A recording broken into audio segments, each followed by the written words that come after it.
game. So politically correct. Do you think that played a role in your win? Do you think OG was just trying to be too cool? For school, yeah. Yes. No. It's a I yet. think they made a lot of mistakes, and that's why they lost. Over aggression. That's it. Yeah. Hi, Cassie. Big fan, by the way. IT. Hi, Cassie. That's it. Is that it? No question? What? This is not a full-on interview, Cassie. You're Well, at the now an moment, analyst. Well, he's multitasking. All right. Interviewee, okay, analyst. fine. I'm just trying to help you here, T. No, it's fine. I'd just like to say that your Discord is very happy for your win. In his sub Discord? Why not? Of course I am. There's been 2,000 messages there, Kezu, that you need to read after this panel. A lot of heart sort of pepes flowing around. Our stream run heart, so I just thought I'd update him because he probably won't read that. But luckily we have a draft. That's way more important. I thought they were peeps until I was like 27. Like no kidding. These peeps too strong. Straight up until I think like year 2 of doing this. Okay.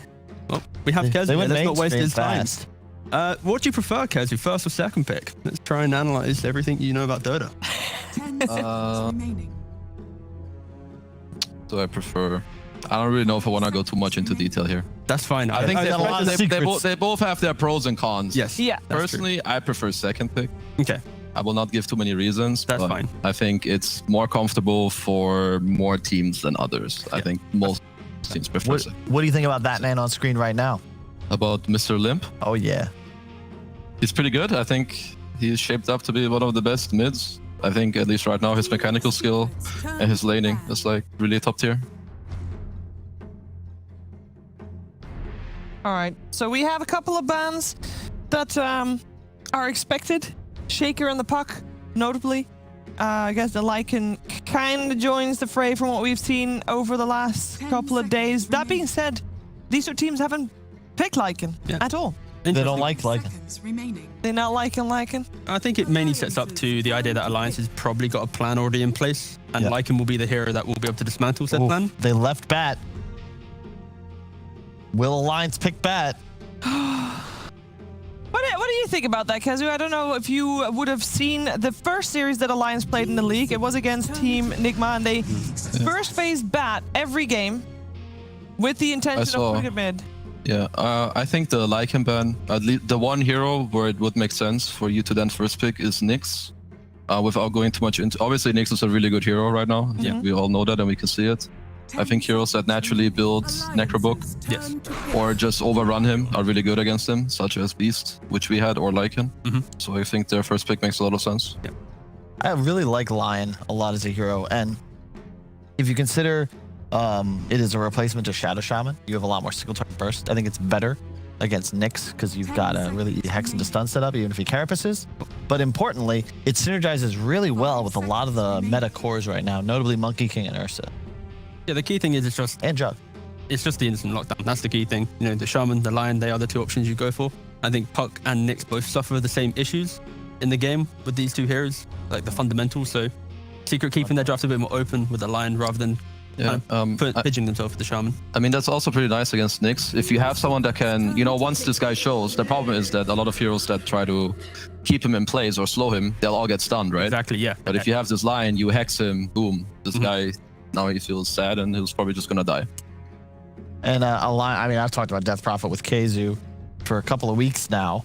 We're both of the opinion that it's a busted hero that's really good. How often did you talk to Kyle, Kazu?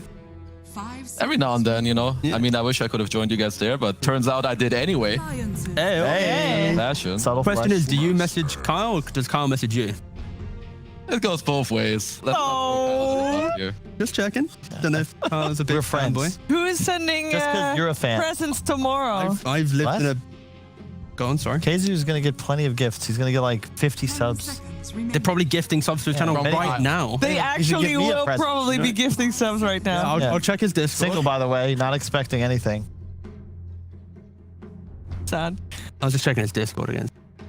I was setting up production for the sound, but someone's asleep at the wheel. Chris, where you at, man? Like Kezu just said again as well, against the Nyx Assassin, the Necro 3, very prominent. And then look, we have the instant lockdown.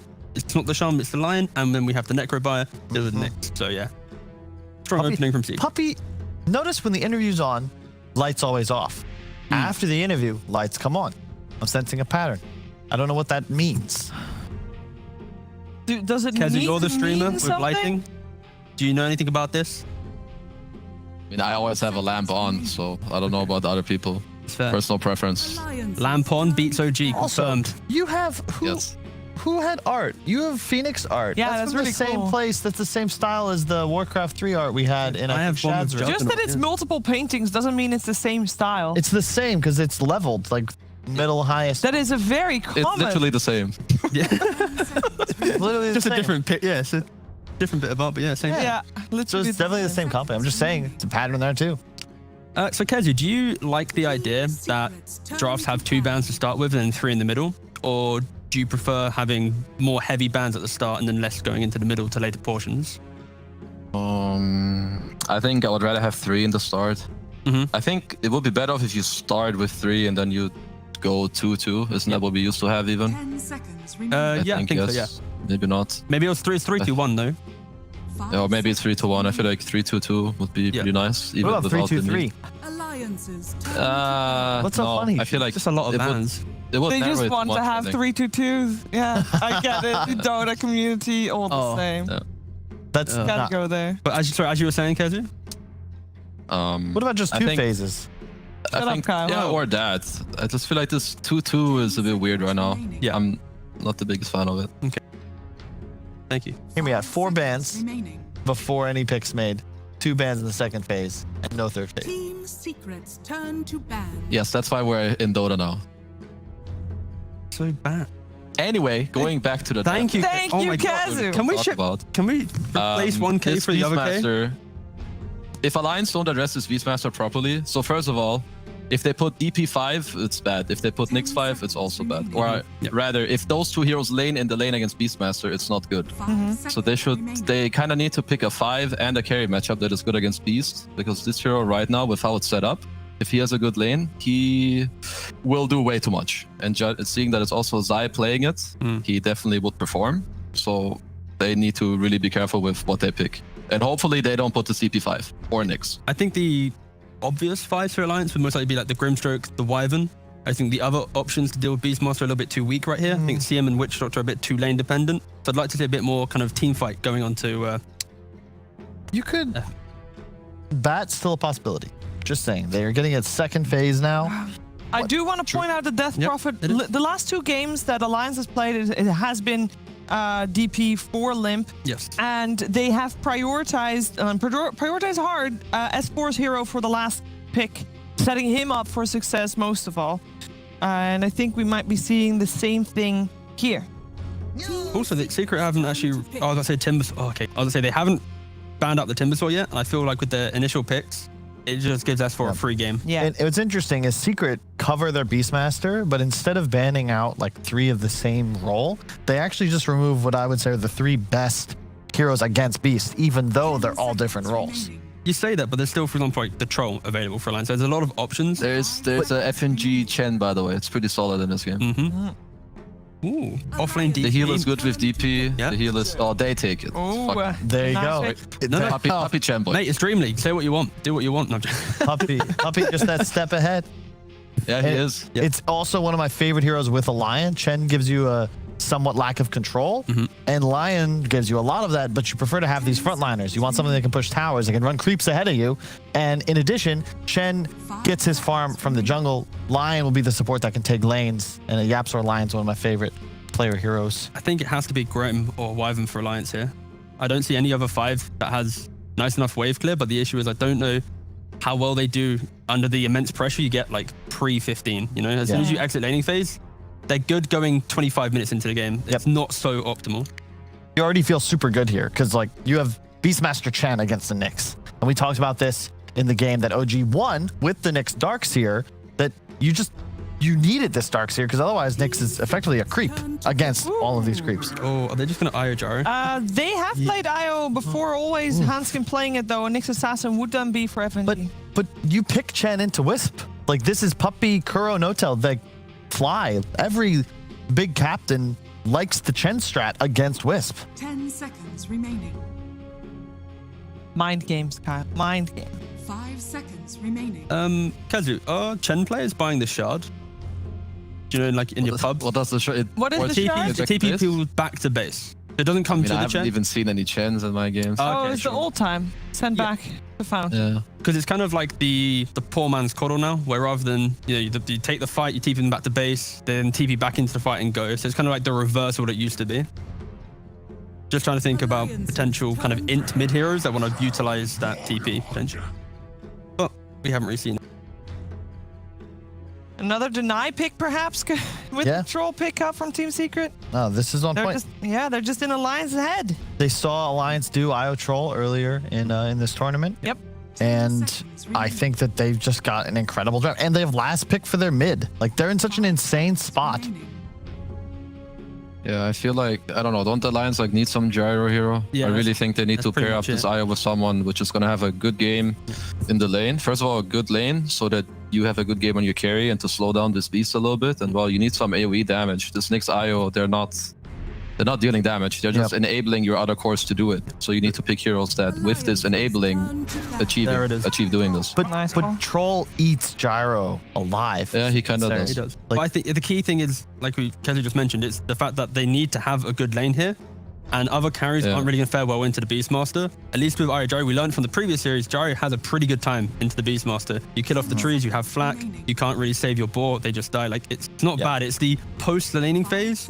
Your choices have to be so critical and correct. Otherwise, it just suddenly goes on your head and then the Gyro. I feel you guys. I agree with your theory, but this feels like I feel when I watch like Magnus Carlsen play other grandmasters. yeah, okay. Like- Here we go. Like, Didn't he actually it's just good. lose the other week, though, Relax. right? It's good. Okay, yeah. But you just feel like Carlsen's going to win, and throughout the entire game, he just gets further and further ahead, So and then in the many end game, he crushes you. Yeah. Like this lineup and the order, like everything is just perfect. Like Secret are, Such a secret fanboy.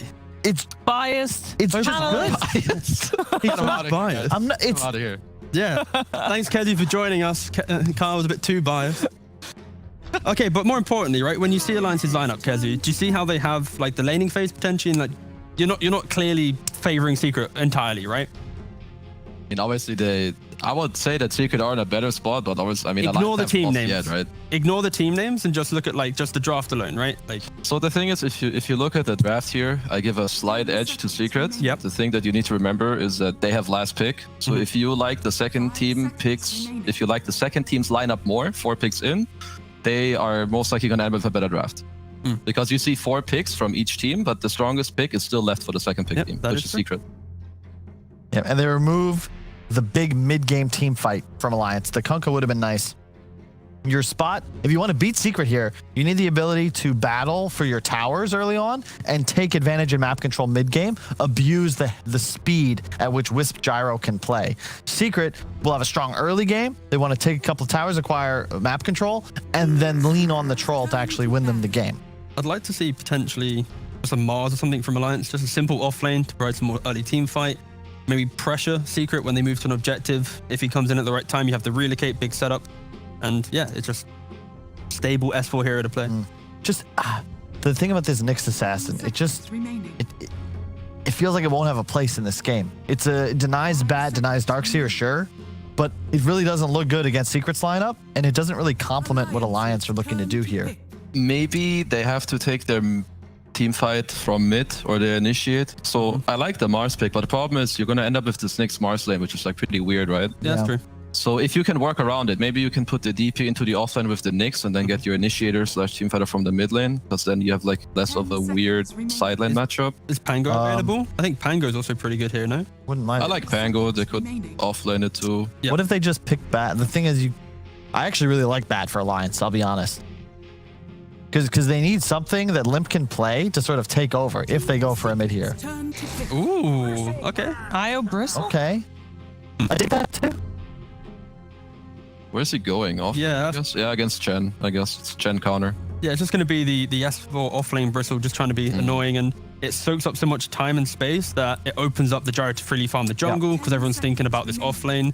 It's hard to invade. Oh. So yeah, I don't mind it. What about if they just pick a Viper? Do they pick Viper here? Is that a thing just for the break? I mean, I think Viper is good against Alliance's heroes, but to be fair, I think if you're Secret, you want to have a mid hero that first of all deals magic damage because you lack it a bit, and one that has the option of rotating. Yes.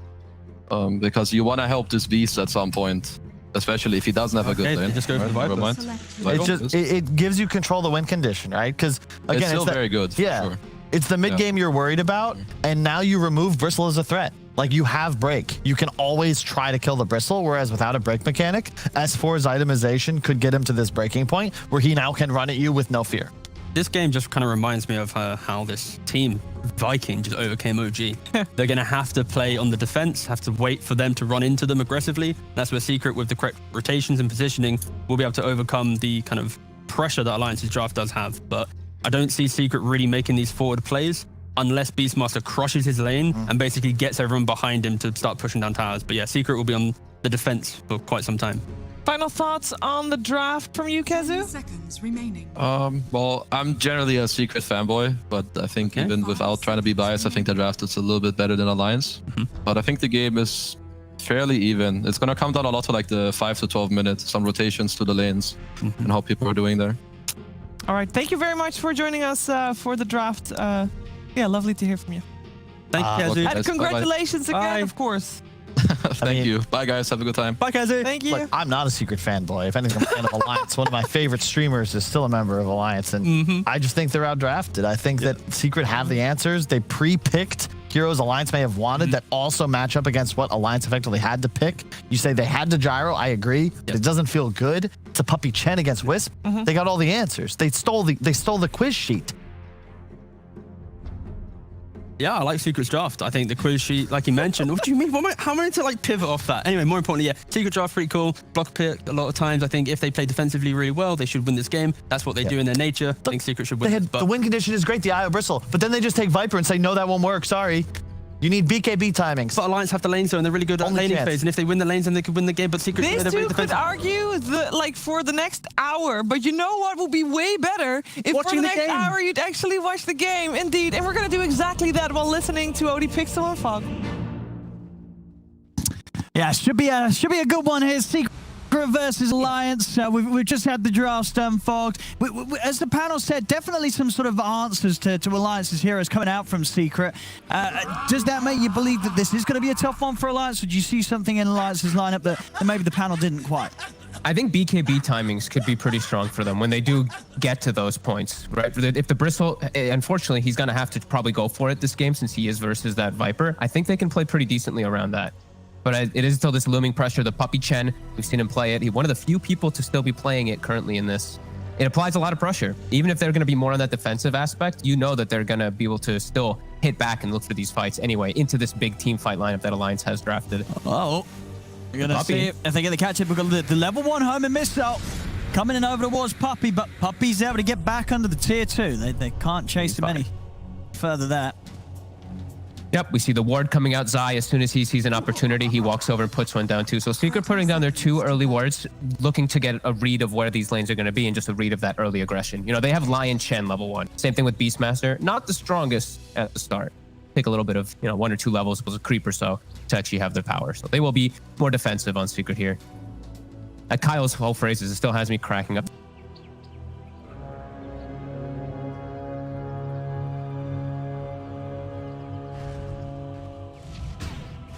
The battle begins.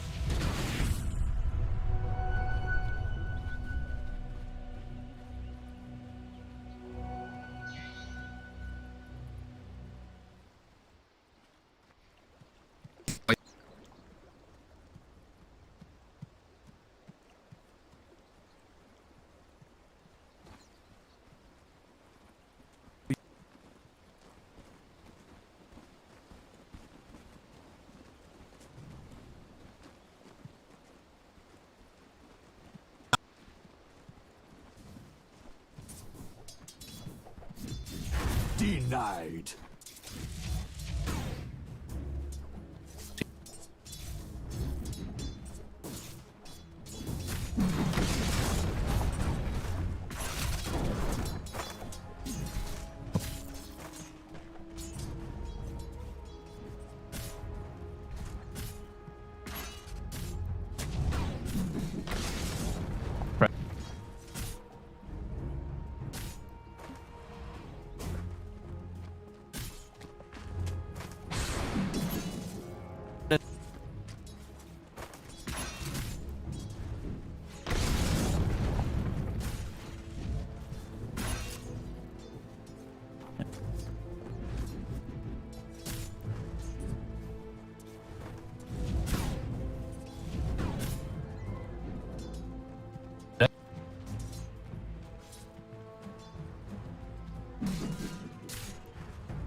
Penance.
Repent.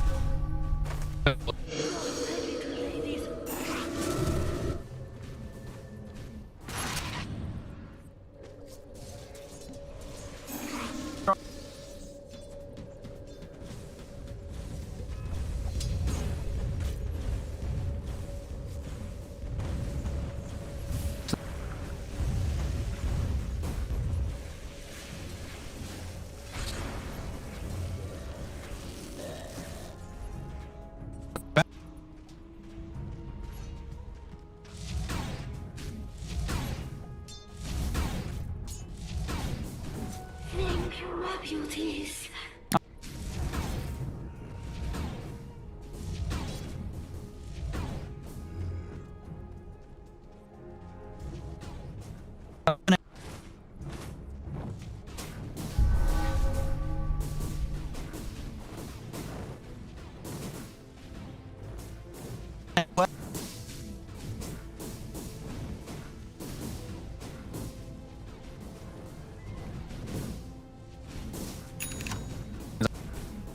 Dire's top tower is under attack.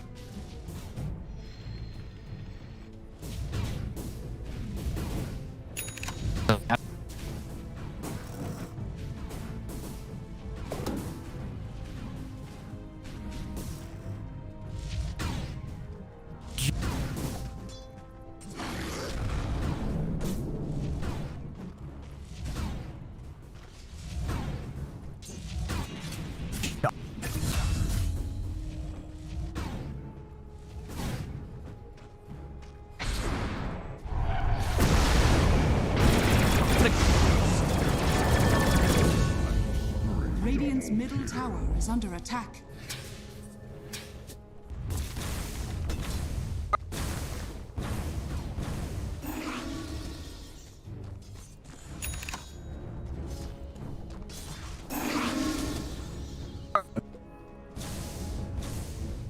Dire are scanning.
Dire's middle tower is under attack. Radiant's bottom tower is under attack. Dire's top tower is under attack.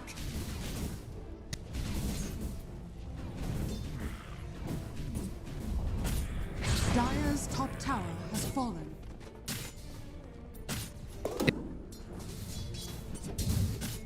Radiant's bottom tower is under attack. Radiant structures are fortified.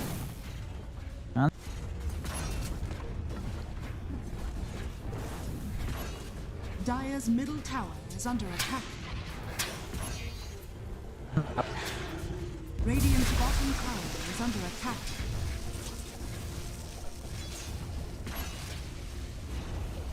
Radiant's bottom tower has fallen. Dire's courier has been killed.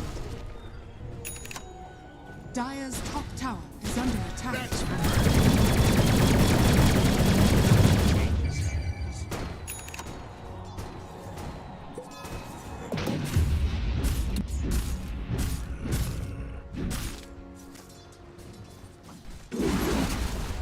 Dire's courier has been killed.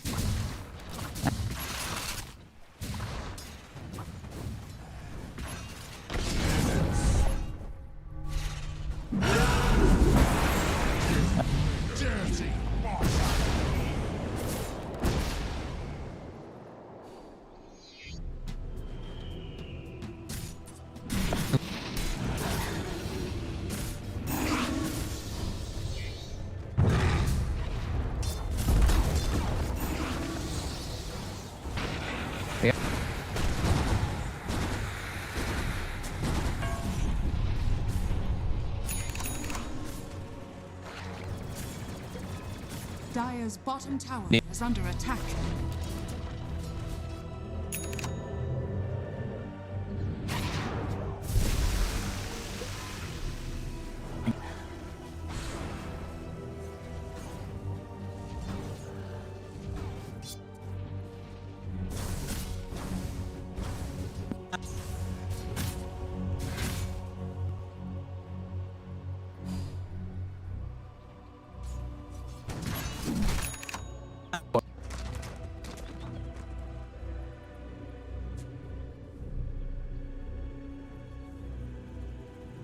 Dire are scanning.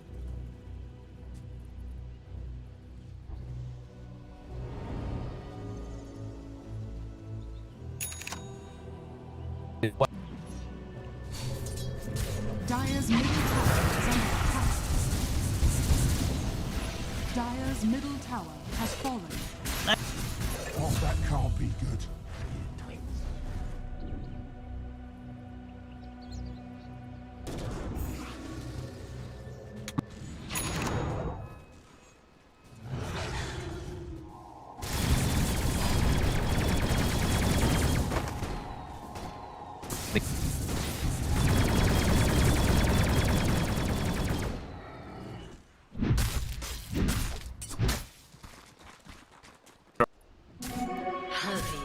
doom.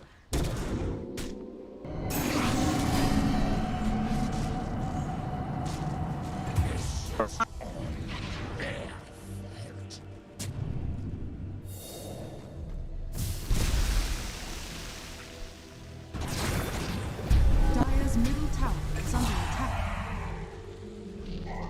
Only the penitent can be forgiven.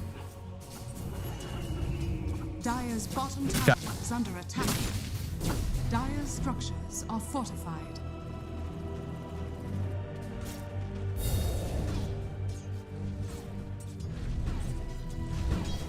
And Dire's bottom tower is under attack.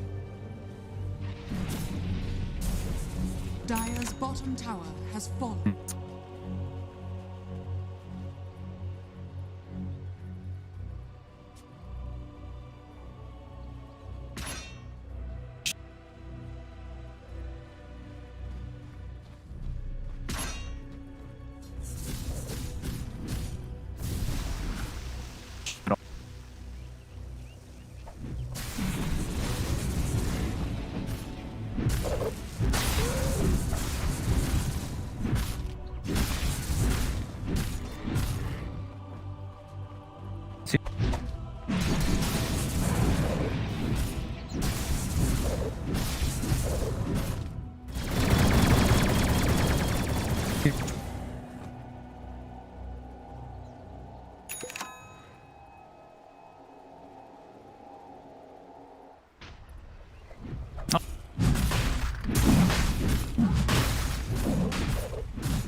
Radiant's top tower is under attack.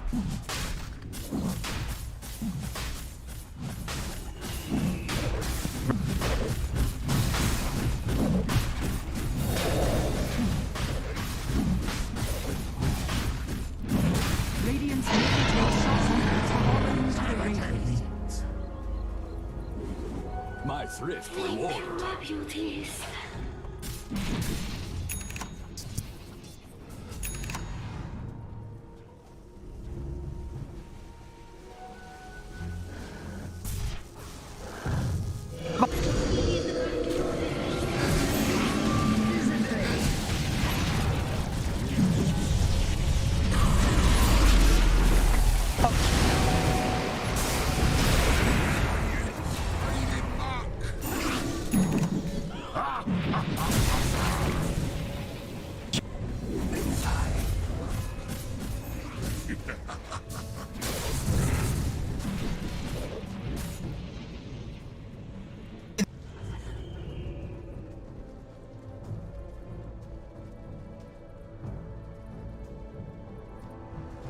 Dire's middle tower is under attack.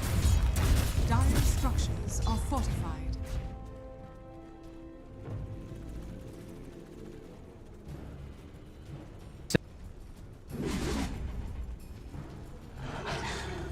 Radiant are scanning.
Dire's top tower is under attack.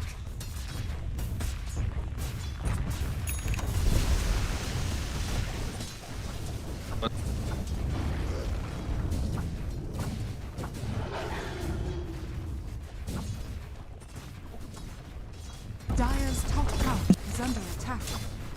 Radiant's bottom tower is under attack. Dire's top tower has fallen.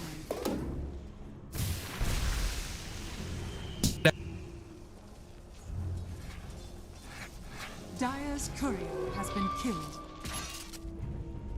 Radiant's middle tower is under attack.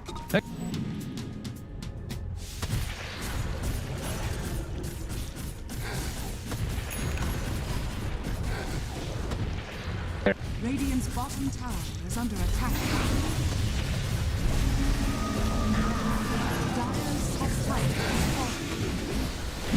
is falling.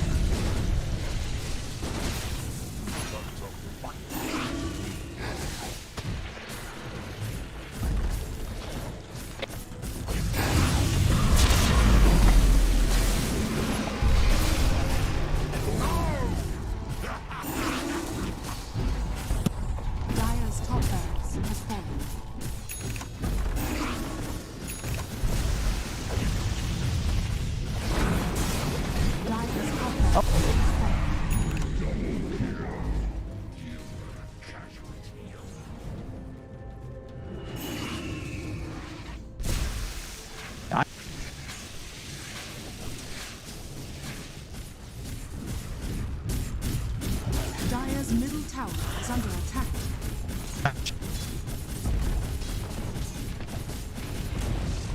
Dire's middle tower has fallen. Dire's middle tower is under attack.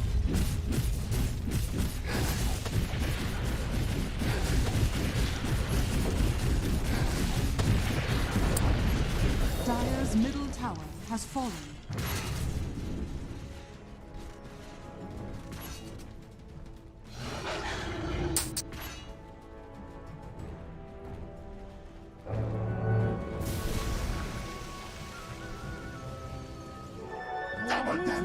Radiant's bottom tower is under attack.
Dire's middle barracks has fallen.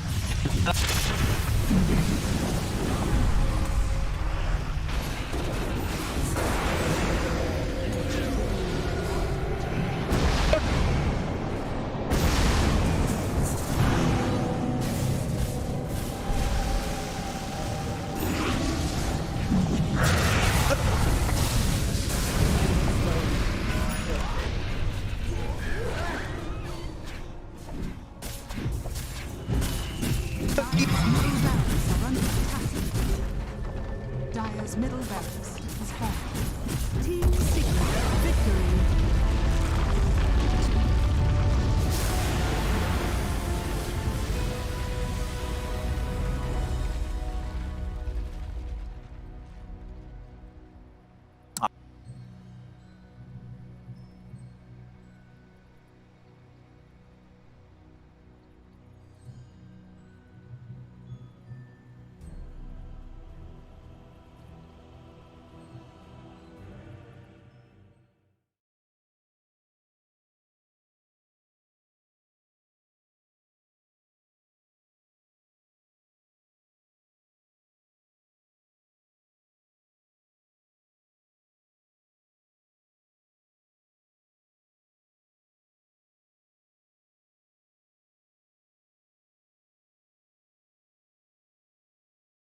10 seconds remaining.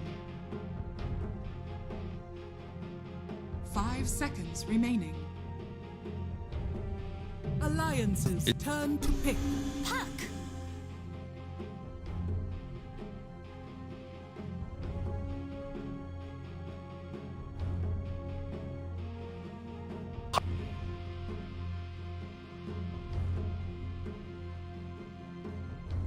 Ten seconds remaining. 5 seconds remaining.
Of how to counter maybe the Tidal turn, but still banning out the Bristle. You can see a Dark Willow from Secret as a possibility, or even better, the Furion. This is the OG special. When you see two squishy supports, we've seen this throughout the DPC. Pick a Furion. Your lanes are almost guaranteed. One of them, the Furion lane, is guaranteed to win. It's a, I mean, it's a solid hero. At least the line will get boots first, probably, so he'll be faster than Treants generally. And Caudle can blast him a little bit, but you're definitely right that it matchup options. Remaining. That being said, it's not that much of a flex pick for Team Secret, is it? It's normally Zai playing it. Yeah, but you see both supports. I think it's fine in that spot.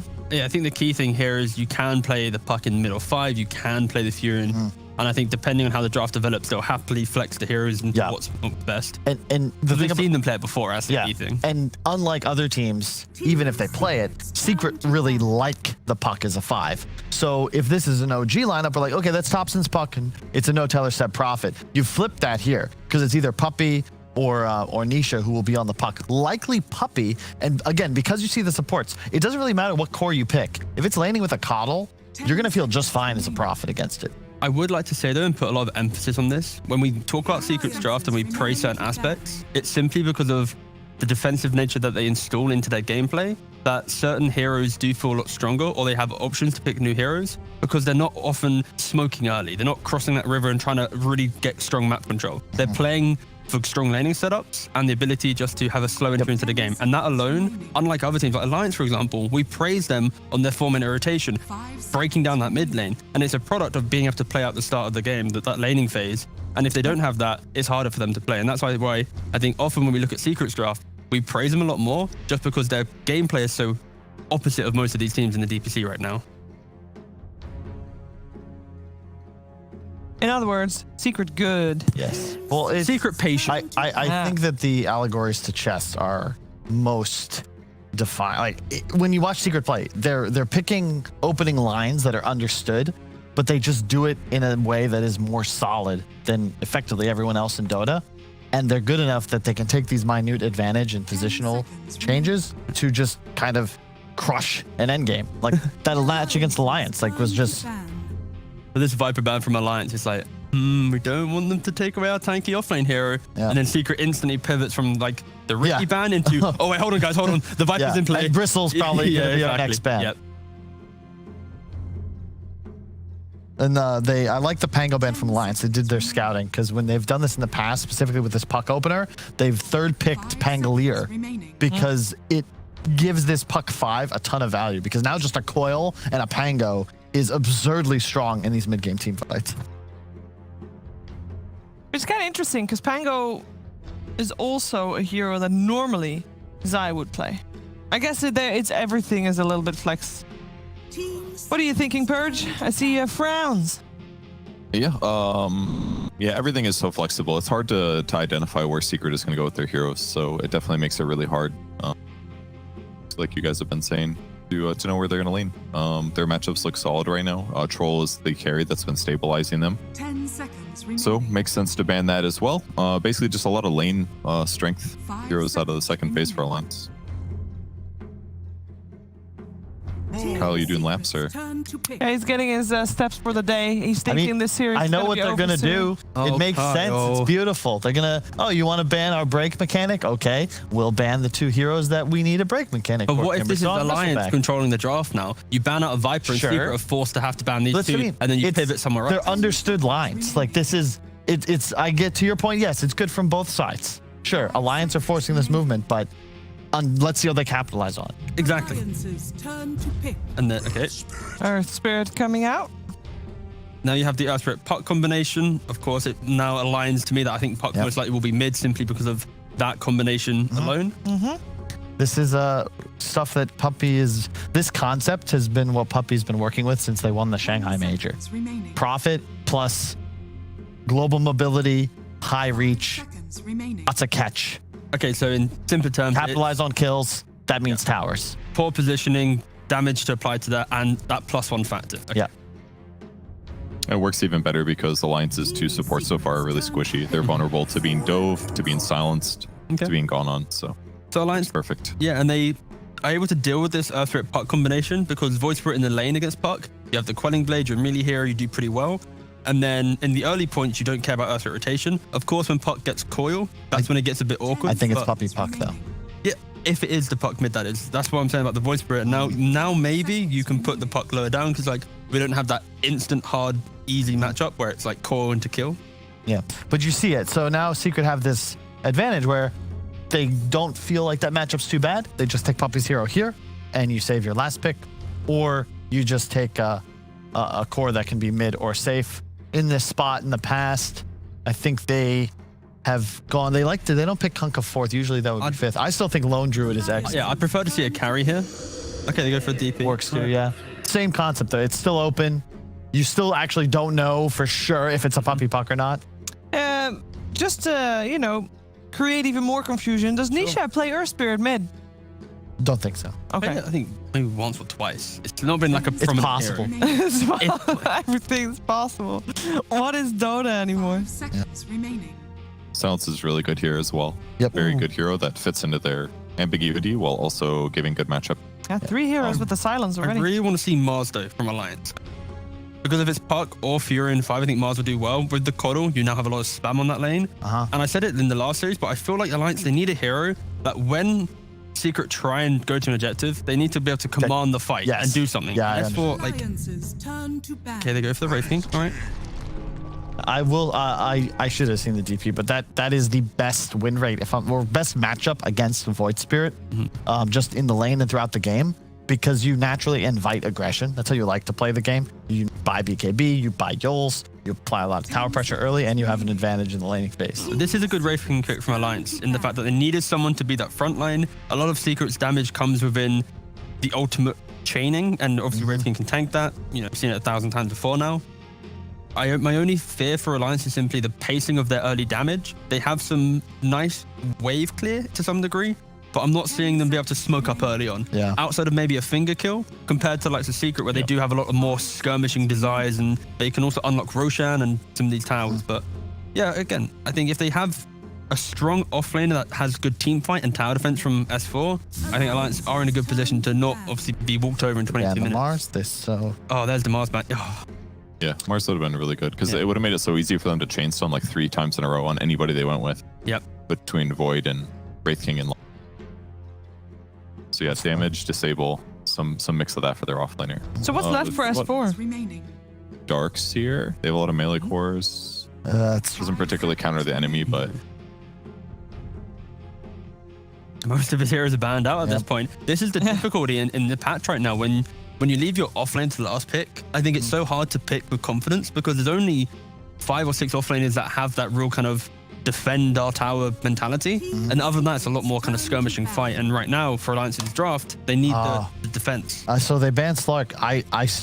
I can see the Matu Lone Druid in my mind's eye, and I just think to myself, damn, that mid-game tempo, they're gonna run a bear in, pop all their spells, and represent so much more damage. The difficulty with the Alliance lineup right now is their lack of sustained DPS in fights until their Wraith King is able to actually be their single core. What are they gonna bat right or mid on Alliance and do offlane Void?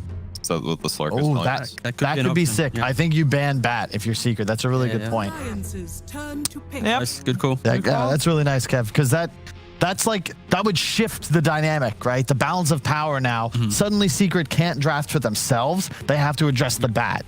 And that's a really cool move. I think Alliance banning the Slark may telegraph it a bit, but you can't pick Bat with Slark available. For Alliance, it's like Viper or Brew are the only two that really come to mind. Viper's already banned out, so I think Brewmaster maybe. Like, you can't deal with the fight, but at least just take away one hero and then take the fight once the Wraith King's ready. But it's a real difficult position right now for Alliance. You have limited stuns. Like, Lion is lockdown, Void Spirit is catch, sure, but it's just hard to play fast. There's no Pangolier, there's no Mars, there's no Bristlebat, there's no Timber. Clock? Tide. Okay. Tide's still there. I don't mind that. Of course, it stands in front of towers. It does great there. I'm just scared of the damage because outside of Illuminate, Lion Finger, a couple Astral Steps, that's about it for your early damage. It's like a bit worrisome. 10 seconds. I mean, Gush is pretty good. It's like -4 armor level in Gush, so that plus a Void Spirit and Wraith King could get some kills on like DP pre-plate mills. But what is Matu? I mean, Jug, Lifestealer, pretty simple options, like good matchups. The innate BKB is quite nice. I think Lone Druid's less likely against Tide, but still very possible. I just really want to see Matu play it. I think it's real underrated. Oh my God, we forgot Ursa. Jesus. I was actually thinking the Ursa, and I didn't want to say it. Oh, it's like it's nice. Yeah, you benefit from the pace your team can play with. Yeah. Tide is now just like, oh God, not this. Man, the status resist innate against all this lockdown. I think the key difference though is for Alliance, they have a way to awkwardly defend towers and prolong the game. And then we have seen Wraith Kings where once they get over that hurdle of early aggression, they can tank up some key damage. Whoa. What's the way? Is there anything different? Prophet Puppy and a Zai Puck. Wow. We don't often get to see the offlane puck because it doesn't apply as much pressure to the save lane. So normally teams have been shifting away from that, but it'd be interesting to see how that works out this time. When you're against a Wraith King Coddle though, Puck in theory can actually be... You can dodge everything, right? He's safer than a Furion would be in the lane, and it allows the App Store to play around middle or bottom. Sure. Interesting stuff. Interesting stuff. Final thoughts on the draft, Purge? Yeah, I agree with what you guys said. I think the only downside is then you have Prophet against a Tide, which isn't that amazing, but I guess you can punish the Lion, go for that instead, and Ursa should give them the oomph they need. So probably Secret, but I think Alliance has some okay laning setups. All right. Thank you very much. Kyle. Yeah, look, Alliance have looked a lot better over this DPC. They've steadily improving, but I swear, Secret is just right now ahead of the game. Like, they're just too damn good at a level that we haven't really seen often, if not ever, in our game. So I favor them here. I think they've got answers. Yeah, I'm worried about the impact of the support duo. I think the core players have got very comfortable heroes for themselves, but I'm just skeptical of the support duo. And but either way, I think maybe Nico Baby Wraith King with time might be able to do something, but of course, Secret favored. Need some time though. Are they gonna get that time for Nico Baby's Wraith King? We're gonna find out. Let's head over to OD Pixel and Fog for the second game of the series. Yeah, so what do you reckon, Fogged? Are we going to get a closer game here? Or are you worried once again for Alliance's well-being against what Secret's drafted? Having some concerns as I'm seeing some limited team fight really coming out from Alliance. I'm worried if they don't have Ravage, they almost can never fight. A lot of these times when I've been seeing the Wraith Kings, they don't join the game. They literally don't play Dota until they have that Radiance online. I think maybe with the Coddle, they can change that up a little bit with recalls and whatnot, but I'm very worried on just the spells in general. When I look at Secret's team fight, Death Prophet ulti, Puck ulti, Earth Spirit ulti, Nature's Prophet ulti, all these great damage instances, great for team fighting. Alliances is mostly pick off single target besides like Tide. It should be very hard for them to play besides having that Ravage. But it looks like they're going to maybe pose themselves as an aggro tri-lane themselves so they can get this good matchup for S4 so we can avoid this Ursa, which I think is a pretty good approach. As long as they can protect S4's game, then I'm feeling a little bit better for Alliance. I mean, and that Ursa as well. How highly do you rate that finishing pick here from Secret? Is it a pretty nice game for the Matu Bear? Yeah, it looks great. Long duration team fights, they thrive. I feel like Alliance, they have to have this big explosion, a big explosive connection at the instant start of these fights. Otherwise, the fights look really difficult. Wraith King versus the Death Prop, you know, Exorcism, you pop your Reincarnate, Exorcism still going to keep going and hitting you. It really does feel quite an uphill battle for Alliance. As both of their supports don't really bring too much team fight in general. They have to be just playing around their cores pretty much exclusively this game. See if Alliance are able to give it a better shot here in game 2. So yeah, let's see. As long as S4 doesn't have a sort of rougher beginning and is able to contribute, then I think already we're going to be a step towards having a bit of a closer game than game 1 was. He is in the tough lane, though. He's going to be playing versus that Ursa. At least it's a Puppy Nature's Prophet, which maybe would be a little bit better because it's, you know, you can actually deal with the harassment from the trains and whatnot as a Tide in comparison to the Puck, where I feel like Puck actually threatens a little bit more versus the Tider, but this is the approach that Secret wanted to take. As Puppy probably feels like he can zone out he can probably zone the support as Nature's Prophet while the Ursa zones out the Tide, but Puppy actually might just get gone on from the Gush. He's TP himself. He doesn't go out to base, just stick in the lane at least, stays behind the tower. Aggression from Alliance to weaken him up here at the start of the lane. And then sort of up top, as the panel's talking about, you know, seeing Zai play the Puck back on the off lane. Yeah, role we do see it in sometimes, but not really too frequently nowadays as compared to traditional mid position. Yeah. Is it like what's sort of the reasoning for this game? Is this a game where Zai will be able to perform with this hero from the offlane? So the thing that I'm seeing is why they transitioned is not only because the Puck is versus that Lion, so we see, you know, the priority shifted a bit, but I see in this game, he can actually force the lane in. He can force this wave in versus a Coddle and versus a Wraith King, and Puck actually harasses really well. His damage is actually quite high versus a low base armor hero like the Wraith King, and I feel like, yeah, those are probably the big reasons, and he can just dodge the spells, you know, dodge the stun, dodge the Illuminate if it does come. YapzOr is just chasing FNG. So we see YapzOr starting with boots so he can keep up in speed versus the Coddle who does not have boots. He's got to be. Matu's actually struggling a little bit bottom. Yep, the Gush he spam nearly is died. Quite hurting him. He very nearly died there earlier when they were diving under the tower. So definitely, you know, already sort of a better ability for Alliance to perform with these two heroes down here. Sure that S4 is not getting zoned out completely, as you know, so far S4 is trading farm very nicely with these two. And that's huge. That's the most important thing I feel for this game, is just making sure S4 gets off the bat with a decent start, not dying, which, I mean, already as a Tidehunter winner like this versus an Ursa, you're feeling pretty damn good.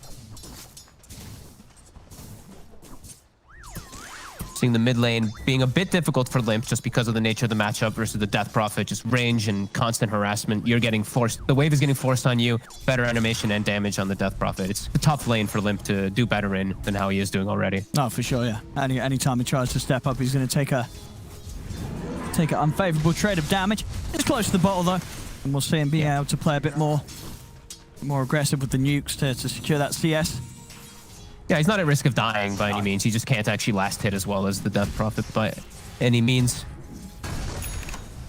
We're seeing Nico Baby still getting a solid amount of farm. He's getting harassed a lot. No regen left on this top lane for Alliance. On bottom. Most of them are down to their last tank. Bottom. Ooh, close. I mean, they're really doing a good job here, S4 and Hanskin, of really keeping Matu on his toes, making him go for a lot of regen down bottom. Might be able to get Puppy here, but no, he's got the stick charges. He's able to set, and the train harasses too much. They're really starting on Matu. He he just has literally zero regen. Yeah, he's got the courier coming out with boots, and Puppy's probably going to bring him a salve. But yeah, he's very limited down here. Maybe with boots, they commit for the kill to try to fix up this lane a little bit. Gonna prep the first overpower, as they do know Lion is moving from the lane. So S4 does have to be a bit cautious at the moment. A nice rune check coming out from Hanskin.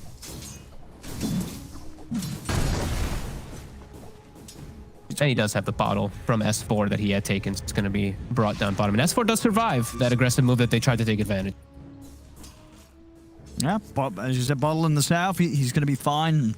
be able to keep it in that lane Aw. and stop Matty from getting this free farm. The Treant broke his salve and his bottle thing. Oh, that's Does lose a bit of a the little regen. unfortunate, but... Top lane. Get the setup on a Yapzor, but not quite catching him in the Illuminate Blast. Seeing top lane, the farm very even. FNG. They, well, finally able to break the piece that we've had here. Yapzor does get FNG. I mean, we've seen the sort of the two of them playing around with each other, both, you know, with FNG in particular on very low HP, so able to punish him this time. Yapzor just, I think for the last 5 minutes, he just played around the pole. He just prevented the pole from being even being available to spawn and just sitting on FNG, just watching if the Illuminates come out. And with that ward too, they're able to see that. The ward does now finally get taken out, but it did its damage already. At least FNG gets the gold for it.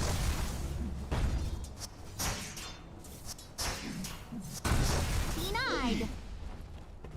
Radiant structures are fortified. Oh, we'll see. Exorcism in mid. Nisha pops the glyph also to keep the wave alive. With his catapult coming in, he's able to apply this pressure. Limp's still not quite 6, so he can't actually do anything to this. And Lion is going to start making his way over, but Coddle, a hero that doesn't rotate nearly as well, doesn't have a TP available either to try to help out this push. Now Yapzor is going to make the connection over, maybe tank a hit or two from the tower, keep that catapult alive. Venetia. Oh. Hit the stun, but as you now Limp's hit the 6. Limp is 6. He's hit the 6. He's got able to get in and burst him. Very nice. And now over towards Yapzor as well. Yapzor does have a roll available. But Limp's got a remnant. Yapzor's going to get dragged back into the Illuminate. Not actually able to find the opportunity to roll out. I guess he felt that if he did go for the roll, the remnant would always have the time to be set out and stop him. So couldn't escape. Down bottom, Secret are at least able to make the most of S4 being on his own. And we'll get the pick off. But so some strong hold there from Alliance, coming in and punishing that first exorcism. And I guess he didn't quite expect to be caught by the stun of Hanskin coming from the trees there. He was rather far up, Nisha. Nisha, again, he's getting set up on it. I mean, and he's very, very dead. 2 times in a row. Big moves from Alliance around mid. Really shaking up Nisha's early game with those 2 back-to-back deaths. I don't think he expected Hanskin or the Coddle in either one of those situations. Really good stuff coming out from Limp and the boys. His bottom, S4. He's getting body blocked a lot. Fury swipes. They're adding up. Oh, and he's going to go down. Matsu. Can FNG get this? He's going to have the blast here. He's going to be able to find it. FNG cleans up and gets the trade. As Matsu also losing his courier there under the tower. So that's going to be that was actually his completed treads out of the game for a minute as well. Good stuff from Alliance quickly in these first 7 minutes. Just nice rotations from the supports. They're breaking the lanes, and it seems to be catching Secret off guard nicely. As Nico Baby, he has started to just fully free farm top, so they know that they can break the lanes like this. Get himself that armlet straight up. I mean, having the armlet as soon as he can in this game against these heroes like the offlane puck means that he's very hard to burst down. If he plays it smartly, this puck's never going to be in a position to really threaten the Wraith King at all with this quick armlet. Yeah, I've been a pretty close to debating between these 2 items where I'm seeing these safe leaders on Wraith King. They rush either the Helm of Iron Will or the Chainmail. I think I'm liking the Helm of Iron Will a little bit more a lot of these times. Sure, it's a lot more gold you have to wait for, but you're going to get it at some point anyway in the Wraith King, and I love Armlet. Oh, and hang on, Nisha. They're able to get the jump on him. Have they quite got the burst into the Hex? Yet Zai is here to help out. This time around, they won't be able to burst Nisha down, as now Nisha's trying to turn with the help of Yapzor. They're chasing over towards Limp. Puppy comes in as well. Limp, has he got any further way to get out of this? He hasn't. As this time round, Secret make sure they bring in the backup and punish Alliance for trying to get aggressive onto Nisha. Matu bottom, also now getting moved on. He has got the ult. Okay. Forced a lot of rotations, though. Even though Limp does die, a lot of moves coming out from Secret to try to bail him out of that situation. Radiant's top tower. So they do get the kill, but we do see the Wraith King get all the space in the world to farm. We see FNG continue to start stacking. Good stuff from Alliance in these first few moments. Puppy's still level 6 somehow at a very early point on the Nature's Prophet, just being a little greedy for himself. So they do have to factor in the Wrath of Nature in these next few moments when they do go for any of these plays. And yeah, FNG stacking, Lion also stacking, Alliance just looking to maximize as best as they can because they have the Wraith King. So they know Wraith King, he's going to have to sit in the jungle at some time to be able to catch back up and just get that good timing on the radio. And I feel like he's going to be pretty safe. I mean, I'm sort of looking at the lineup of Secret, and it feels hard to sort of find the tools, the collection of heroes that's going to be able to make a move on this Wraith King and secure killing him twice, really, right? Nico Baby's going to have quite a big window of this game where I don't think he's going to be too scared of anything running at him. The only thing he has to really worry about is just the exorcism, because that's the thing that will kill him on the reincarnate immediately. So I think Nisha's next rotation has to be pretty important for Secret to slow down Alliance right now, because Alliance are in a really good spot. So Nisha, he's going to TP top to start to threaten up there, and this has to be red here. Alliance has to be very careful. I mean, you have a ward that'll spot it, but are you fighting this, or are you getting you getting Nico Baby out of here and somewhere else on the map? You can fight this if S4 wants to. It's really up to him if he wants to, and I think they absolutely can with this Wraith King having an armlet already. I think they should take this fight. I mean, Secret themselves being very tentative at how hard they sort of push for action up there, as already they're starting to break it back up. Nisha's coming back over towards mid. They don't feel that the opportunity was there to go for it, or as you say, they were aware that Alliance would be happy to turn up and try and turn things around. There's only Zai and Puppy sticking up here for now, and Alliance, they're on their way up here. Yeah, I think Secret's going to play a little bit more defensively because of how this early game went. They probably wanted to do better in the lanes, and they know that Alliance did really well, so S4 is in a good spot to defend and go for all those towers. And then these are where the supports can actually swing and play around those cores. Hanskin with the finger at the ready. Also an Arcane Rune on Limp, so they can get aggro onto Nisha. He's going to get the jump in. Oh, off the mark, though, with the step and the Remnant. Neither connecting onto Nisha, so Limp's got to get out. That's that Nature's Wrath. That hurts. Yeah, he'll be okay, but not quite able to get the jump that he needed to make the magic happen. They're down bottom. Matu sees an opportunity. He's onto S4. S4 getting blocked off. He's actually going to pop the Ravage here. It might just save him. Treants are out, and S4, he is going to be able to get away there. No Ravage to defend their towers when the push does come from Secret, but at least gets himself to survive as FNG recalls mid. They wanted to try to catch Zai with the Hex, but not quite in range.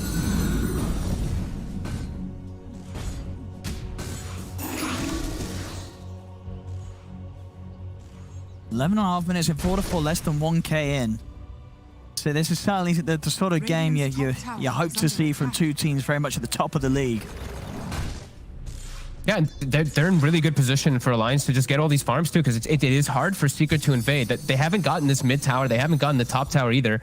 Last game, they had all 3 towers already taken super early on. This time, Alliance has really capitalized on defending them and doing it without actually having S4 park himself. You know, the fact that they have this coddle to deep push as well is really working out for them at the moment. To just keep the Wraith King chilling, getting his farm, then they'll actually be able to play the 5v5. So that's always the concern I have with these Wraith King picks is you're playing 4v5 for the majority, but they're getting away with it. Nico Baby's getting all the space.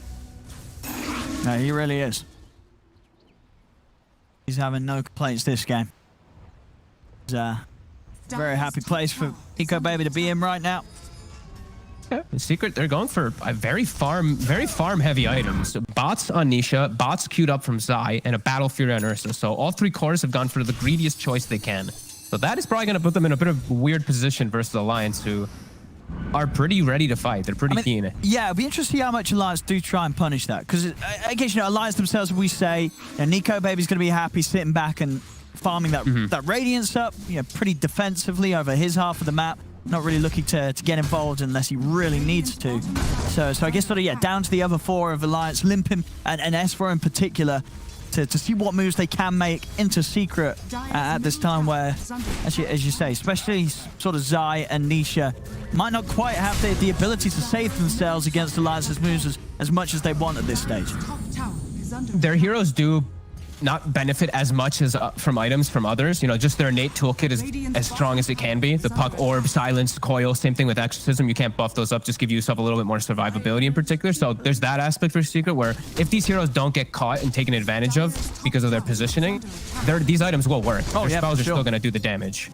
If they can get away with it. I mean, and you know, to be fair, with 30 minutes and only 4-4, there's not a huge amount of action going on. No. But Nico Baby's, like, this is the dream for a Wraith King. You're able to go bottom. You're level 11. You've been given the absolute most freedom in the game. You're able to dictate the pace right now as Alliance, even though you don't really have as overwhelming team fight as Secret does. You just have your Ravage. They're able to actually pose a threat as Puppy. They're ready to make the jump. Limp, he's coming in, and he's caught him. Easy catch onto Puppy as he tries to soak up some action underneath the tower. It's going to push S4 very close to having that blink done. 1700 towards it on the tide. Attack.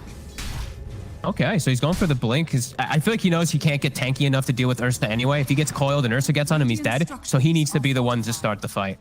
So that's a pretty cool approach if he's able to get it at a good time.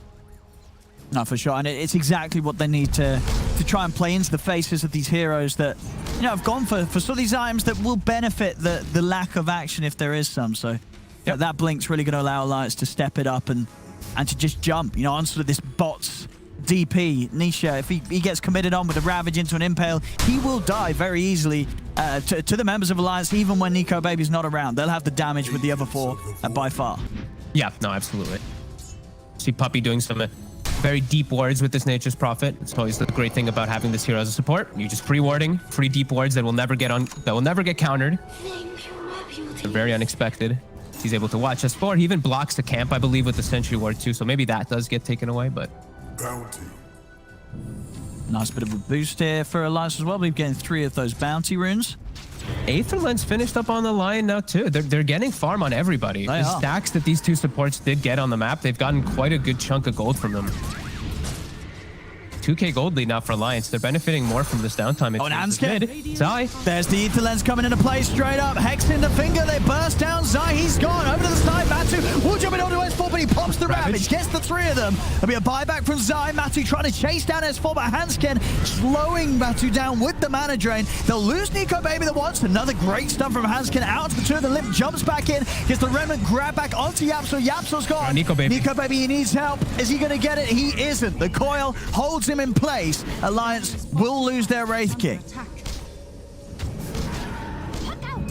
And they got the big target. They got the Wraith King. Their Spirit dies. All ults used from Secret. The Ravage connects beautifully on everyone, but that's what we're saying is Secret's overall team fight, their heroes, just their ultimates when they get popped are a little bit stronger than what Alliance can pose, even though they catch the puck. And also, of course, Side buying back helps a little bit to finish off that kill on Nico Baby, but... Down bottom, Nisha. Yeah, immediately S4. Going with the bots. The TP out there's nothing to stop it. Nope. No way. See it again. They got the tower too. I mean, there's this straight up move. Zai, of course, does not prepare ready for Hansken to have that cast range with the Ether Lens as early as he did. As back in action at the top lane, Hansken is ready to set up for more. They're in. Onto Puppy. He's out to the side with the Glimmer. He's hiding. As Limp. He's looking for baited them. They thought he was in the Sprout. Now they'll find him. They'll get him anyway. Or will they? He's got Glimmer back up. The Glimmer. Yeah, they're scared now. Scared. They think backup's going to be coming on the way, and it is. Nisha's here. I mean, Hansken got out, but Limp, he got left behind. As Puppy with that Glimmer and the lack of control and detection meant that Puppy's going to be more than fine. Limp just having to desperately scramble his way out of this as Yapso's chasing. Another dissimilate over the side. Oh, and he's away. Oh, he will manage to get out of there just in time. A Secret there bringing in even more. Zai was on the way over with a Dream Coil. So a good job he was taken out there when he did. And they got Roche during it. You know, they just snuck straight into the Roche pit when Ravage was down, and they make that play. When the play is happening on Puppy top, they make their own play. I'll say it again. There, just say that. Said it with the Sprout. Secret, sorry. They just couldn't get him. He baited them. Yeah, he did. he made them work for it, and they never got him. Time was brought for the rest of Secret to swing in. And starting to get a hold of that. A little bit of a lead that Alliance did have early on. Still around a 3k up, but Roshan will definitely bump it back a bit, and as you can see, XP as close as ever. Just back and forth. Still very close game. As Nico Baby has his Radiance up, so he is still in a really good fighting form.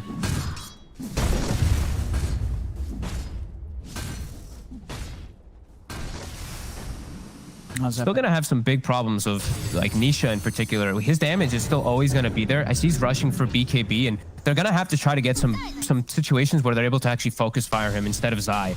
Because I feel like Zai's going to play a lot of this baiting game where he jumps in and baits the Lion to go for him. And even though he dies, which sucks for Secret, they're protecting Nisha from like the finger and from the burst and from overall that control. So I feel like it's going to be on Hanskin in particular, and maybe even just the Ravage and all the coordination to just get on this Death Prophet and burst her. Her damage is, it's gonna take control of the fights.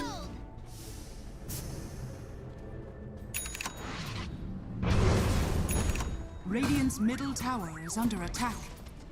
All right, there's the Radiance.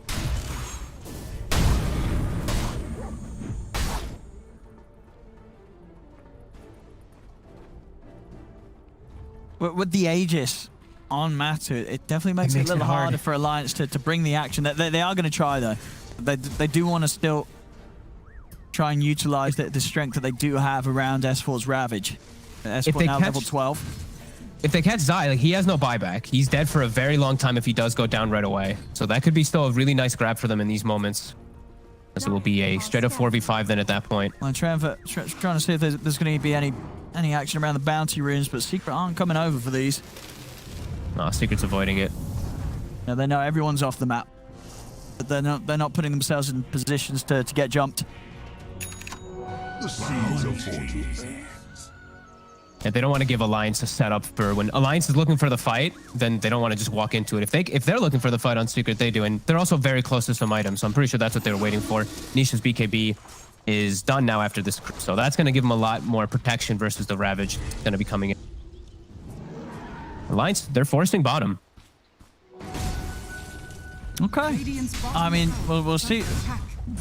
You know, Secret, do they try and fight this tier 2, or they just sort of let Alliance have this? Do they have the BKB on? They do have the BKB. They I got think they it. can fight this. Matu's TPing in. He's going to start off the action. Jumps in, starts to commit onto Nico Baby. Zai's boxing over. They'll turn with the stun onto Matu to hold him back. Alliance, they're already starting to reset. You got the smoke up on the two of them. Secret are trying to chase in on this Zai. He's going to be fine. S4 is going to jump in. He's able to get the Ravage actually on the four of them. It's a beautiful setup. The follow stuns there onto Zai. They got the damage to take him down. They do. They take down Zai. The Hex controlling Matu. Matu's trying to commit to get the kill on Hanskin, and he'll find it. They'll get the Lion now. Matu turning over towards S4. They'll pick up another Secret. As they're trying to desperately scramble themselves away from this. The Secret are chasing. Puppy comes in with a TP. He's turning over towards Nico Baby. Yapsil's able to roll and kick him back. They'll take him down the one. They still have Exorcism going. Is there anything Alliance could do to save him? It doesn't look like it, as he's trapped in the Sprout. Matu able to get the swipes built up. Nico Baby, can he toggle his way out of this one? He cannot, as the Ghost will finish him off. Secret coming. The tier 2 tower does go down, but at quite a cost here for Alliance. I think it's too much attention on the puck. They get it's a 5-man Ravage. S4 actually catches all 5 of them. And I think they just used way too much on Zai. Like, the coil and everything's a problem, but Nisha's able to get his BKB off, and then the Exorcism just overwhelms the fight with the Ursa leading the charge. I mean, we're going to see it again here. Watch Zai. Watch how much focus they actually end up putting on him.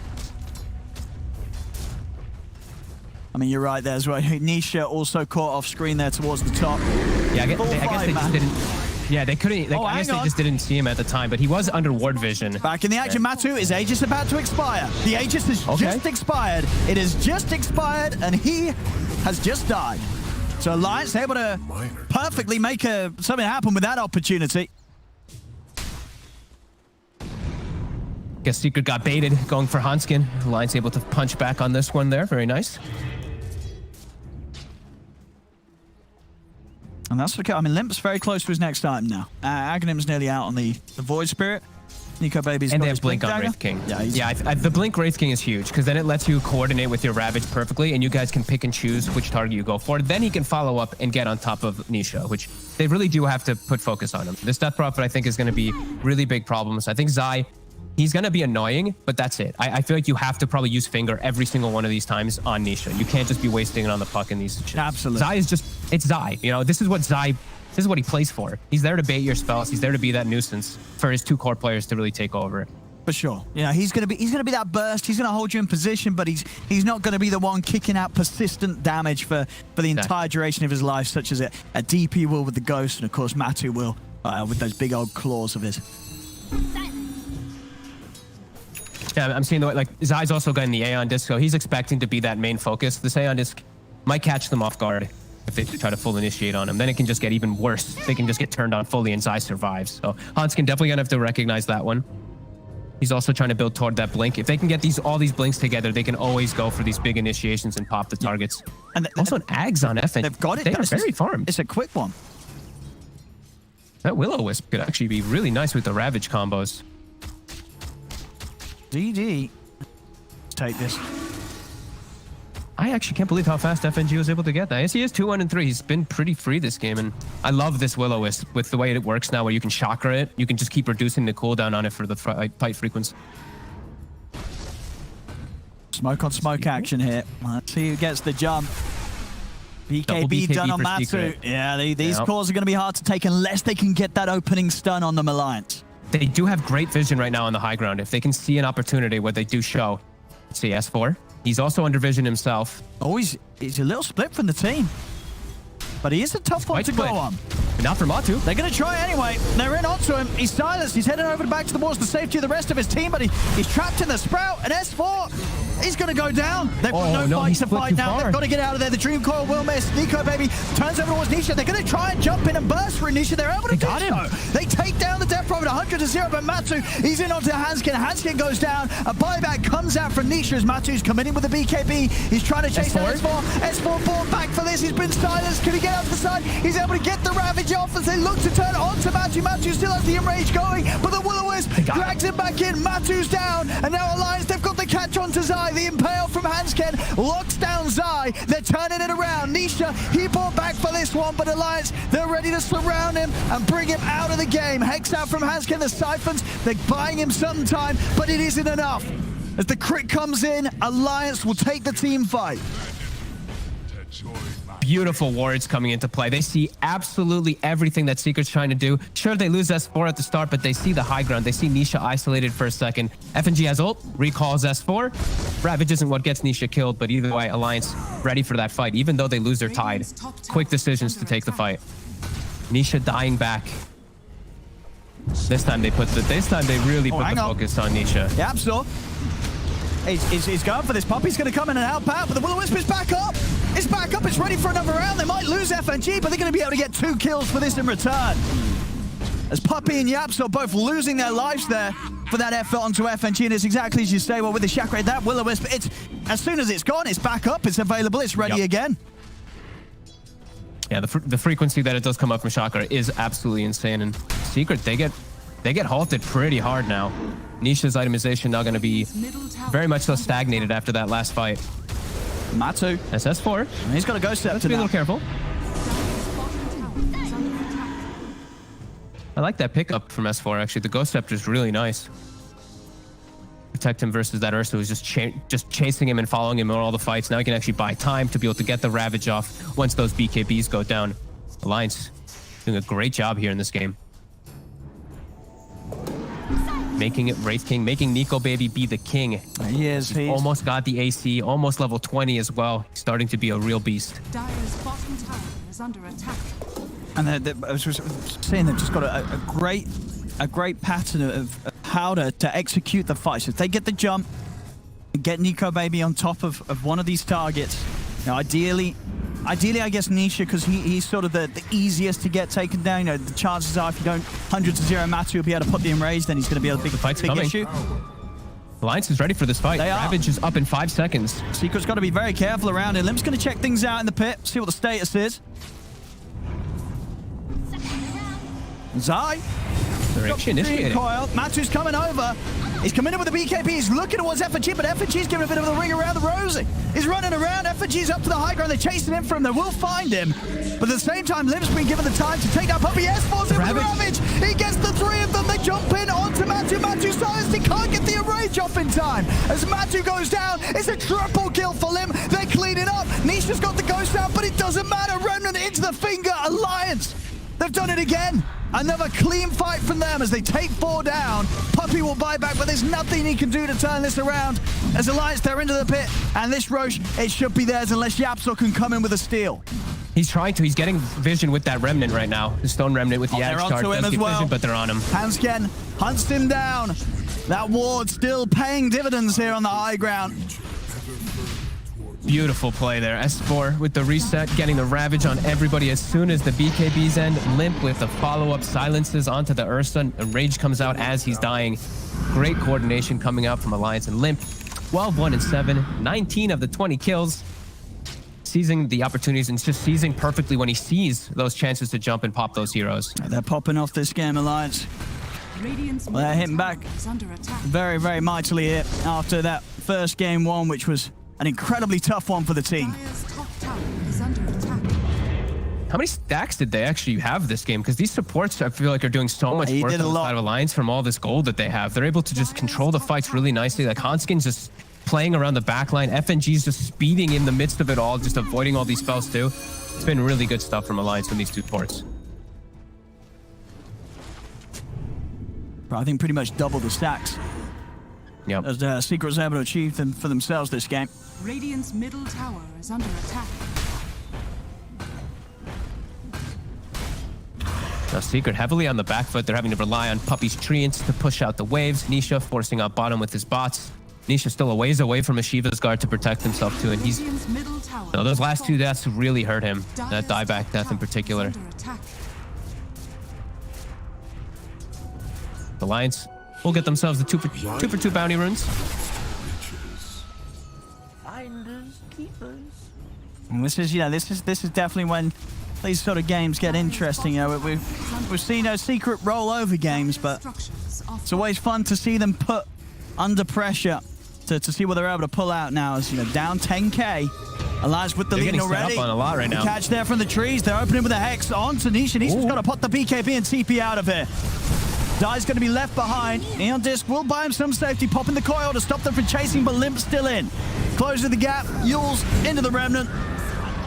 They'll find themselves the catch on Zayas. Yeah, Hanskin getting a decent amount of stacks up this game on his finger. Already 5 stacks up here. He's almost level 18 as well. Yeah, he's done a lot of work this game. He's actually just targeting Zai, making him quite miserable. Limp looking to pressure Matu even here with these arcane runes. He can see what he can poke out of Matu here. As S4's over, there's a Ravage available. Matu's got to really think about what he needs to commit with a BKB or an Enrage, and Enrage at least is going to be popped as it'll allow him to jump up to the high ground. And Limp's getting in aggressive here under the tier 3s. They're moving on to Puppy Nico, baby. He's into the base. Yapsor. He just jumps straight in and lands himself on top of Yapsor. Limp, he's poking Limp up more. right towards the fountain. They're dragging in Puppy. They're diving in. They're killing Secret within their own base. Limp is feeling himself. He's feeling the power. Secondary or third arcane rune that he had. Able to chase forward beautifully. Love his itemization this game too. The Yules, the Ags, the Shivas to counteract all this healing that's coming out. And Alliance, they might have just claimed themselves a Rax, if not just the game here. middle barracks are under This is going to be a lot. Puppy down for 50. Yapsor still down for 15. has fallen. They're really doing it here, Alliance. This game too showing, Radiant's proving that they're not just going to be tossed aside by Secret. Radiant's bottom barracks are under attack. And quickly too, with the way that they took the fight and just so convincingly with that top, how fast it all just collapses onto Secret. 15,000 gold lead, 2 Raxes down now. Pretty irrecoverable for the side of Secret. They've got to pull out some insane moves to swing this game around. The Bashadon and Matu, they're going to try and get out, but again, with the time that's passed, Alliance, they still have all ults ready to go. It's not as if there's a window here that Secret's being able to punish. It's just that Secret, they've got to try something. As the opportunity to actually do anything whilst the ults have been used, at this stage, it's just going to be very unlikely that ever happens. Alliance, with the lead that they have, they're only going to be popping these ults if they're securing kills, and that's going to render Secret unable to make any sort of move out into the map. They only have 1 more Rax left too. Alliance can just commit onto this Rax. The Secret has to get the hell back here and defend it. It's not an easy defense by any means here either. They do have the split push going. We're watching these Treants start to slow stuff down, but there's a Radiant solution pushing and cutting the wave anyway, so we don't care about these Treants. There's going to be no creep wave to back them up. No. Alliance continuing to hold this high ground, continuing to grow this lead. Secret trapped in the base. Yeah, A rare sight to see. Nico Baby's getting very close to the abyss. In fact, does he has He has it. He has it Yes, he completely. does. Yeah, 33 minutes in, Nico Baby. Oh boy, that is some nice fortunate items too, as I did just see he had the Orb Corruption, the Orb Destruction since the 27-minute mark. I mean, too, so it fortune really favors. Whoever they jump, Nico Baby's now going to have pretty much the damage single-handedly to take them down for a stun or 2. It doesn't even matter if it's Matu. If they're able to get the jump on him before he BKBs, pops the ult, they will be able to do serious damage to this bear before he gets a chance to fight back. Yeah, and he's got control. He's just got control in general for the BKB. So Nisha, a hero that really relies on mobility, can just get crippled and destroyed even through it.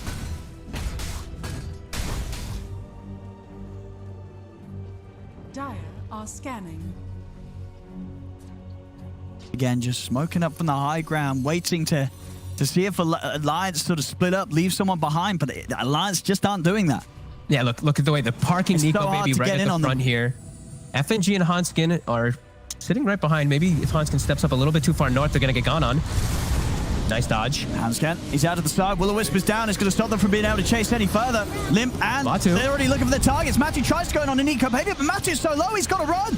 He's going to be able to get the bash off, and that will allow him to blink back to safety. Nisha is committed with the BKB onto Limp, but Limp's out.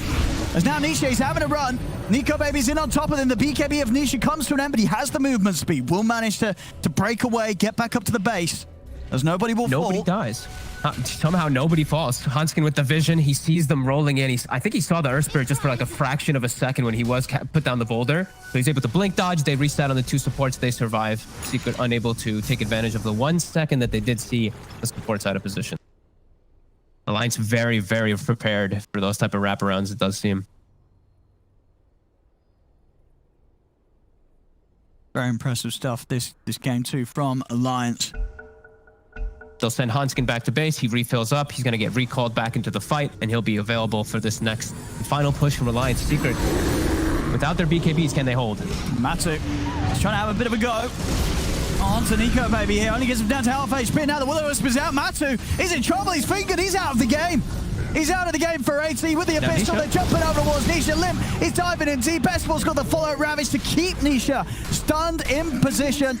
As that's both cores down, it's game over. GG is called. Alliance hit back with a solid punch here in game 2 to bring the series 1-1. I mean, they really stepped it up in this second game. I mean, how come we did see such a difference between this and the last game? What does this really say to you? Is it just that last game, the draft was that unplayable for Alliance, and when the playing field's a little more level, we do get to see Alliance at their sort of full potential? Yes, and also I think that they just seemed a lot more alive in this game. Like the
10 seconds remaining. 5 seconds remaining. Alliances turn to ban. Third game of the series. Turn to ban. Alliance and Team Secret 1-1 here, and this series has a lot of implications regarding the group standings here for the Western European DPC League. And we're in the draft. We're obviously joined on the big screen by Purge, Kyle, and Tigov with me here as well. And in the draft is we are hoping for this game, Purge, that the lanes are gonna be set up more evenly. Would you agree? I mean, I thought the lanes last game were kind of even. Obviously, like the Tide is a little bit worried about Ursa, but Alliance stabilized it pretty well. No, I would love a repeat of last game. I thought it was very cool. Even then, cool fights in the mid game. That's what I'm all about. All right. I do like cool fights in the mid game. Need more enigmas. Am I the only one? Oh. No. I like the circle strats. All the circles. It's my favorite shape. The circle. Great. How would you find the circumference of it? Can't take you seriously. I do want to point out that compared to previous game, we have got the only hero not banned yet is Lycan, and so Alliance is thinking about what they will pick. Also, big change. This game, it will actually be Alliance who has second pick and last pick. That's a key thing here. I think going into this third game, again, I don't know who actually selected this, but it feels like maybe something a Secret would do, simply because of the factor of this Keeper of the Light. They don't want to use a ban on it. And that's exactly what Alliance... Look at that! Mm-hmm. Look at that. They're currently discussing, Look at that. do we want to take it or ban, or let them have it or ban it? Exactly. There is not, like, people normally don't take this long to think about their first phase bans. And they ban out Pango, so both are still in the pool, both Lycan and Keeper of the Light in this case. Okay, so right now what's available? Puck. Yep. Keeper of the Light. Yep. Clockwork. 10 Lycan. seconds remaining. Ooh, Alliances good point. turn True. to pick. But they go for the Keeper of the Light, of course. Yep, sure. So now what does Alliance do against Keeper of the Light? I mean, Bat Rider is still solid.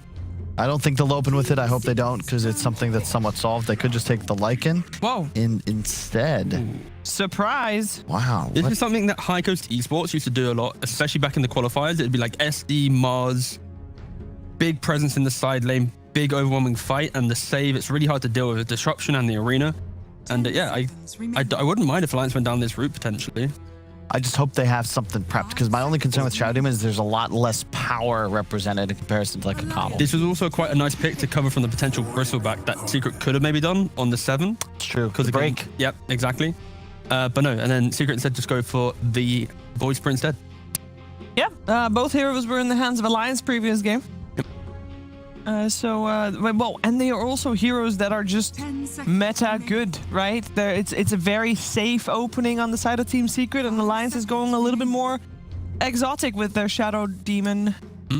Very exotic. I like the exotic opening though, because it's gonna change up the strat here for game 3. Kind of put your opponents on the back foot. It's like you can't. It's not like you're solving the draft solution within 3 games. It's like, all right, here's something completely new. Let's see if you can beat it. And they have experience playing this. I've watched Hanskin play it as a 4 position. They do end up going for the Bat Rider, but the saves are amazing. And they're not picked super heavily right now. It's generally people focus more on disable and gank type stuff. And because Shadow Demon can stack extra well compared to most supports with Shadow Poison, and because you can transition potentially to get those break solutions that are constantly banned in the second phase on heroes like Viper, I think it's a pretty flexible support right now in the first phase. Also, a really interesting thing about Alliance with this SD opening, they've always paired it with a Timbersaw or Bristleback in the offlane. And then 4 of the 5 games, it's been with Wraith King carry. So it's very much the idea that they have this big presence in the offlane, and it'll be interesting to see if Secret, with heroes that don't really deal with that, are they going to tailor their bans towards how Alliance have kind of utilized the Shadow Demon in the past. This is also, I think it was an EG combination quite a bit back in the day, utilized by ROTK teams as well. But you combine the Soul Catcher with the Bat Lasso and the Disrupt to set up. If you use Ultimate as well, it is a ton of burst damage and control, and just a really nice dual set, because that initial target can just get blown up. Yeah, right now for Secret, there's pretty much 3 bans that you need to use here. Mirana, Timbersaw, and Bristleback. They've already banned out the Lion. and Alliance will get one of these heroes. Do you really think Mirana is a must ban? I think the tankier boys for sure are, but I think the simplicity of the SD plus stat roam has been very prominent before. I would disagree just because both Abaddon and LC are available. Tidehunter as well. I think it's less difficult when you consider there's already a bat. I think having another easily cleansable stun that's also single target just kind of lowers the value. And then all of a sudden an Abaddon core just breaks you. I think that's the case. I think Seeker, if they offer them up, we have to look towards Alliance having these easy long-range stuns to pair with the SD, and it'll be the Mirana or the Jakiro.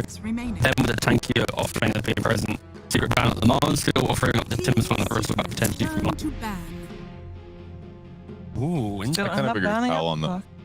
I agree with Kyle on the Mirana. I think it's a little bit like obviously it's very good with Lasso when they have some flexibility there, but it just like the like if that's your double support and you go for like these like disruption air kills, I just don't feel its impact as highly as playing more normal. Yep. I think you beat Secret playing a more standard setup.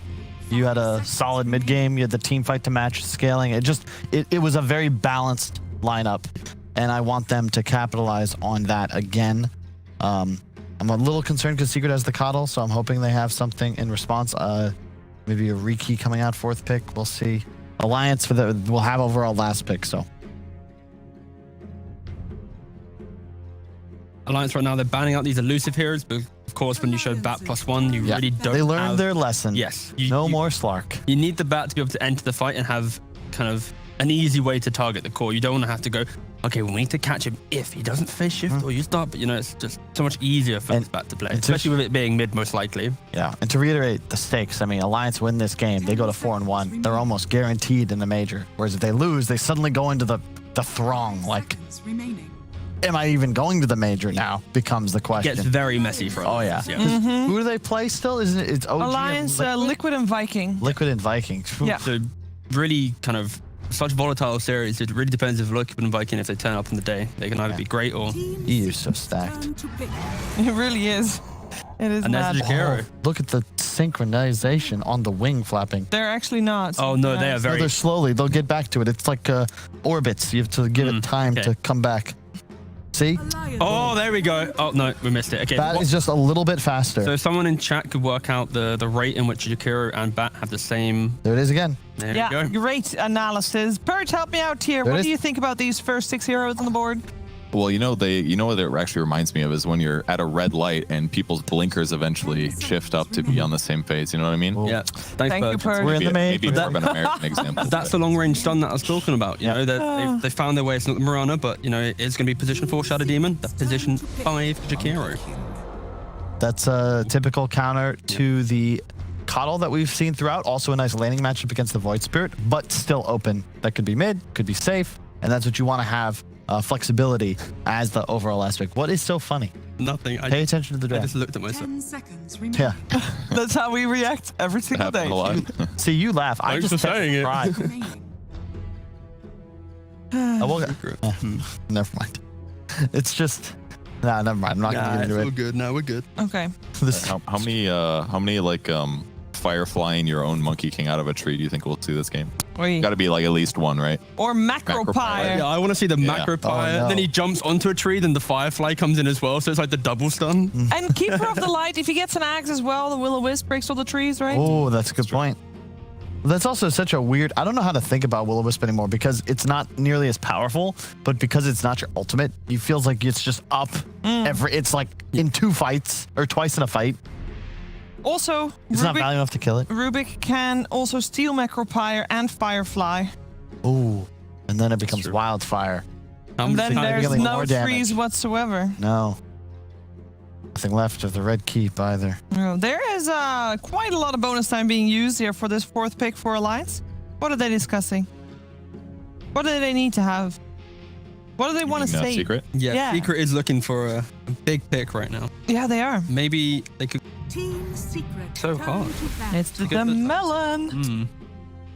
So some break. You can like get out of Kraken Shell, out of the lasso, or some of the other damage stuff. There's someone who can actually walk up into the high ground, I think. Gone.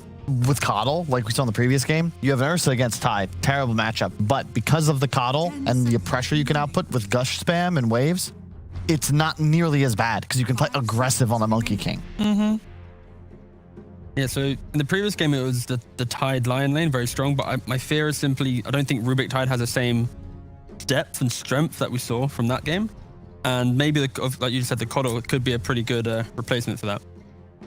It depends if they want to put the Coddle plus Tide in the same lane, especially with Rubik being not so dominant in the laning phase. It might hinder Matumbaman's ability to play. But they could also like do some aggro try to start with Tide sacrificing himself early on. You punish the Monkey King with a big aggressive core pick. We've seen Secret run like Luna before.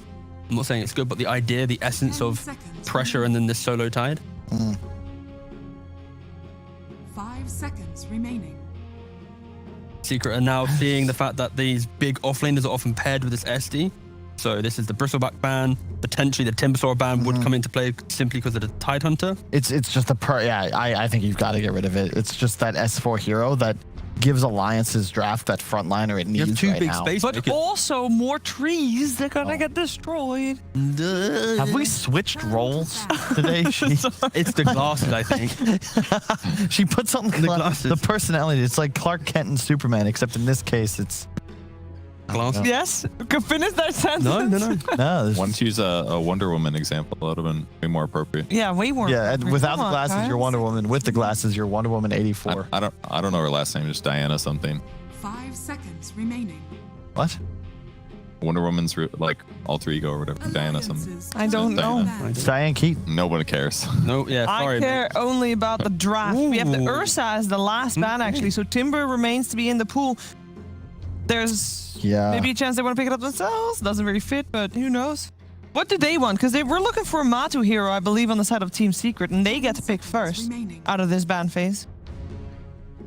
I mean, they could have some Batrider solutions like Jug or Lifestealer. I mean, Team Secret's turn to pick. but they don't match very well Yeah, they against. could, yeah. I love this low enduro ban from Alliance. I think, especially when they haven't banned out the Timbersaw on Secret, it opens up for a good low enduro game. You can't really go Timber with confidence, and yeah. So now Secret are like, okay, what's our plan B, guys? What is our hero that we can potentially lane into a last pick Timber? And they have no time left in their bonus time. Well, at least very little. You don't often see Secret in this position where they have no reserve time. They do not. Backs up against the wall. 10 seconds left, Kyle. What is Matumbaman's hero? Tough. Alliance's turn to pick. Phantom. EA. Okay. Not sold. I don't. I kind of like it. Yeah, I kind It's of like all it. right. Yeah. Yeah.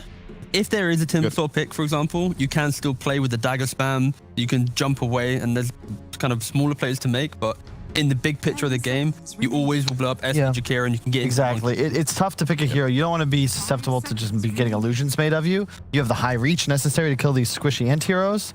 And against Monkey King 101, you're not bad. He doesn't want to buy MKB. You think he would? It's his weapon, but I definitely agree. It's very good against the point. supports. Maybe he doesn't. He thinks he would. Could be it. Kevin.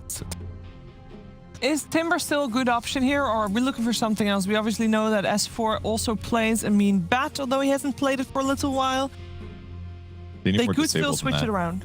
Can we? Because right now it's just like Lasso, Ice Path, Disruption. It's like not enough reliable disable, I think, to deal with the PA. Okay. Axe. We need S for webcam right now. Oh, this is wait, the, no, this is the X. pick, right? We'll see by his face alone if the Timber's going to be picked. He's on camera right now. There he is. Okay, yeah, I need to pick. Oh, But no. we need a close up. Yeah, okay. There he is. Yeah. Is he smiling? Maybe not. Oh, he's sitting up. Okay, yeah, not More. the Timber. What? Because he There it wasn't is. smiling, it wasn't the Timber. I think that was a Off lie. lane Morphling. Yeah. Hell yeah. What? No. What? Just kidding. No, it's the off. What do you mean? Okay. Mid monkey. Batter Monkey. Yeah, it's Battle Monkey offlane. Wait.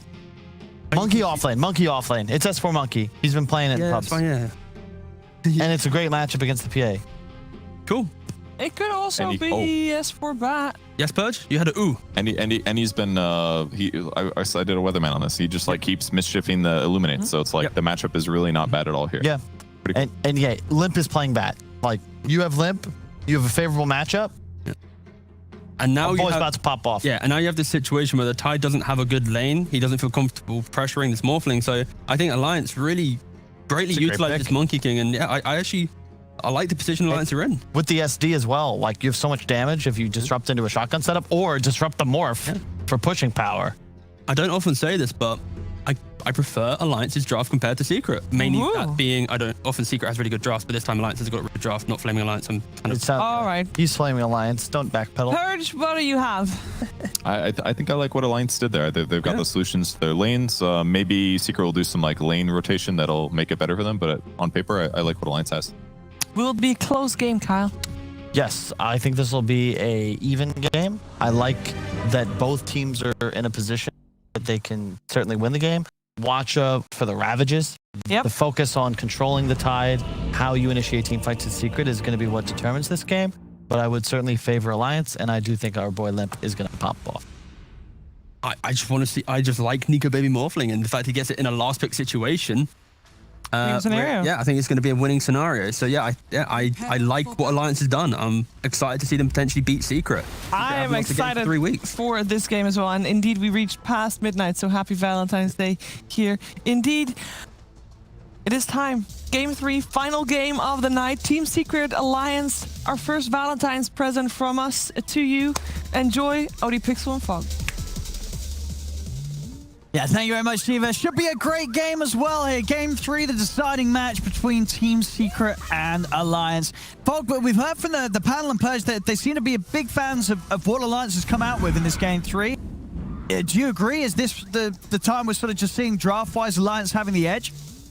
Looks pretty nice with the last pick Nico Baby Morphling versus some pretty limited disables, right? They've got a Lift and an Aether Remnant as their non-ulti disables. So that looks pretty good to be a Morph player in these situations, and some limited burst damage that's really coming out. Where's the actual burst that's coming out?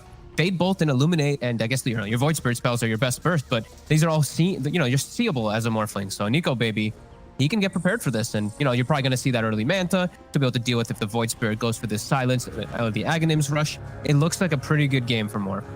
And you like sort of the way that they've shifted to lane things to be able to fit in that Morph, having S4 on the offlane Monkey King. As see first blood maybe go down here. Oh, S4 is able to help out a little bit there with the Boundless. Not able to help enough though, as they're able to still get in on top of FNG. They make sure the Nisha gets the first blood. He gets the sentry down before he dies, though, and it's right in range of that ward that Secret did play. So at least he will give Limp a good amount of gold as he does die.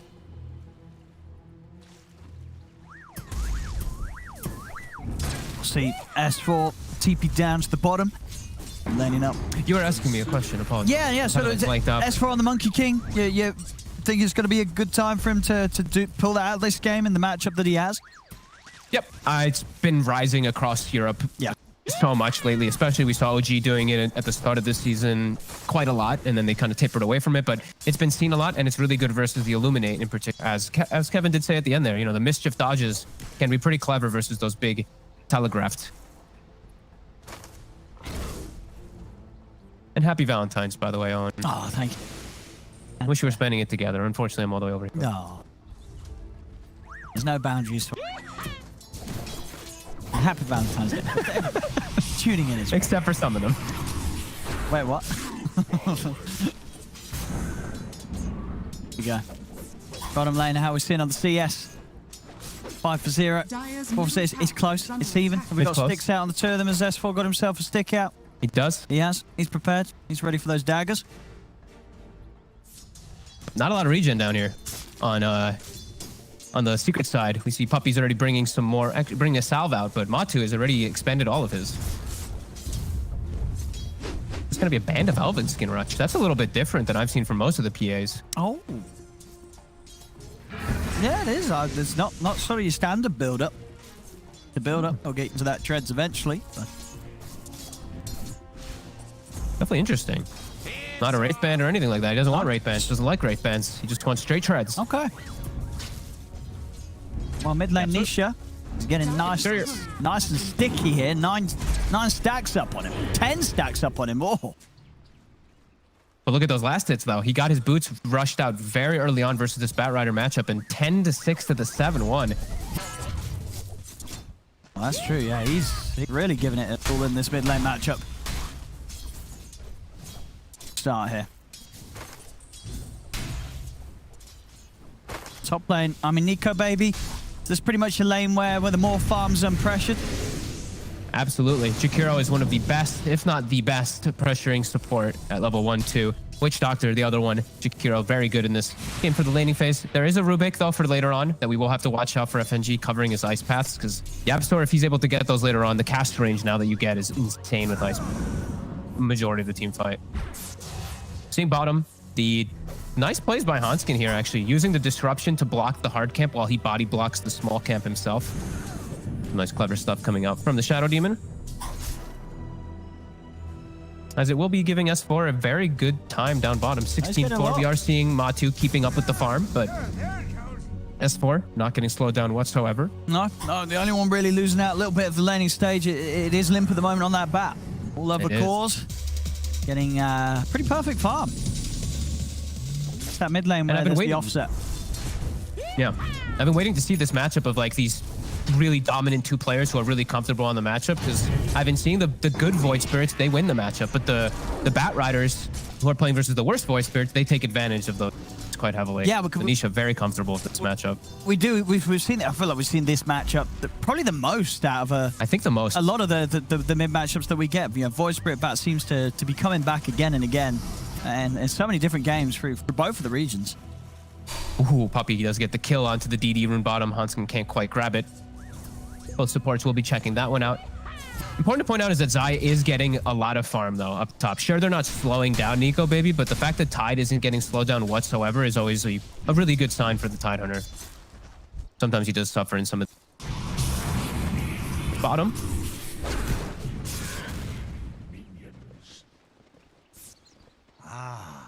To share the field of battle with such beauty is an honor. I was going to say who's sort of going to be the one getting the best out of this game. Oh, because they're going to need it. Someone's got to get it right against this Morph Monkey King. It's pretty essential. It is super value, yeah. Nice build up too for his Tide Hunter. Like, it does give you everything you kind of want. You know, a little bit of armor, a little bit of stats, a little bit of regen for your mana. Very nice. As we see bounties being set up, Alliance setting themselves up for at least 3 of them. Does mean Nisha might have a slight level advantage. Actually, Limp's got a stack for himself to work on. So it's going to be really close between these two. But Nisha might catch 6 just a little bit before Limp. So waiting to see if maybe there's going to be a rotation that does look to punish with onto this Bat Rider. It does look like it. Yapsor maybe is making his swing over. Maybe just to grab the bounty, but...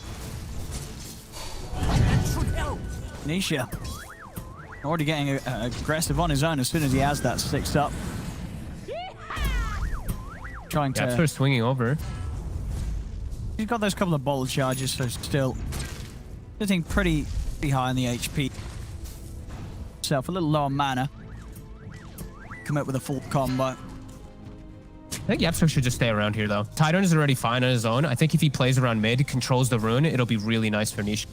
Limp will see it, because that ward he does have on the high ground over there. But maybe he can at least deny the rune or something. But nope, Limp's actually just going to go for the kill on Yapsor. He is. He's got FNG swinging over. And Limp's going to be able to do something about Yapsor hanging around for this. Remnant to the mark as well, so Limp, he's able to get away with that. Oh, Nisha actually darted over, wasn't able to grab the rune. Now he's going to go back and get it. Don't let the Bat Rider grab down. And Limp will have to go back. They've actually done a good job of slowing down Matu down bottom, too. He's actually only at 25 last hits. The Monkey King does apply that pressure. Silver Corrosion. Once he has the phase boost as well on top of that, the amount of pressure he's going to be able to put on is going to lead him to potential kill opportunities. And then he getting Puppy. We'll see top lane. FNG does get chased down here. His bottom S4's getting gone on. And is he able to get the lifesteal off in time? Ooh. It's not enough. It's not enough at this moment as Matu and Puppy just commit onto him. And there's no backup around. S4 alone and taken out.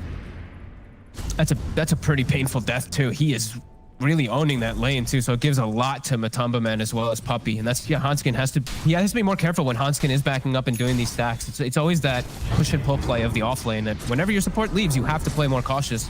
As Hanskin shows space mid, Nisha. He's trying to dive in for this, but he's low on the mana, Nisha. Would limp around, he poke any further. They are starting to swing Zai over there. Oh, they're going to take some of these stacks away. Just the one on that side at the moment. But Limp will walk over, he'll see it, he'll be sad.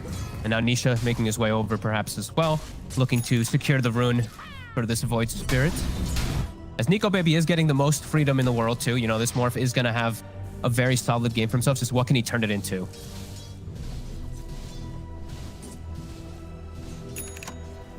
The bots queued up. Bots queued up. Yeah, I saw that. That's. I mean, why do you feel that he? I mean, if he does commit for that, why does he want to go that route? Like, just be able to match the movements and I guess be able to show up to the fights when PA won't show up because PA needs to farm Battle Fury and he needs to like match versus the recall and stuff like that. I'm not too sure. I don't know.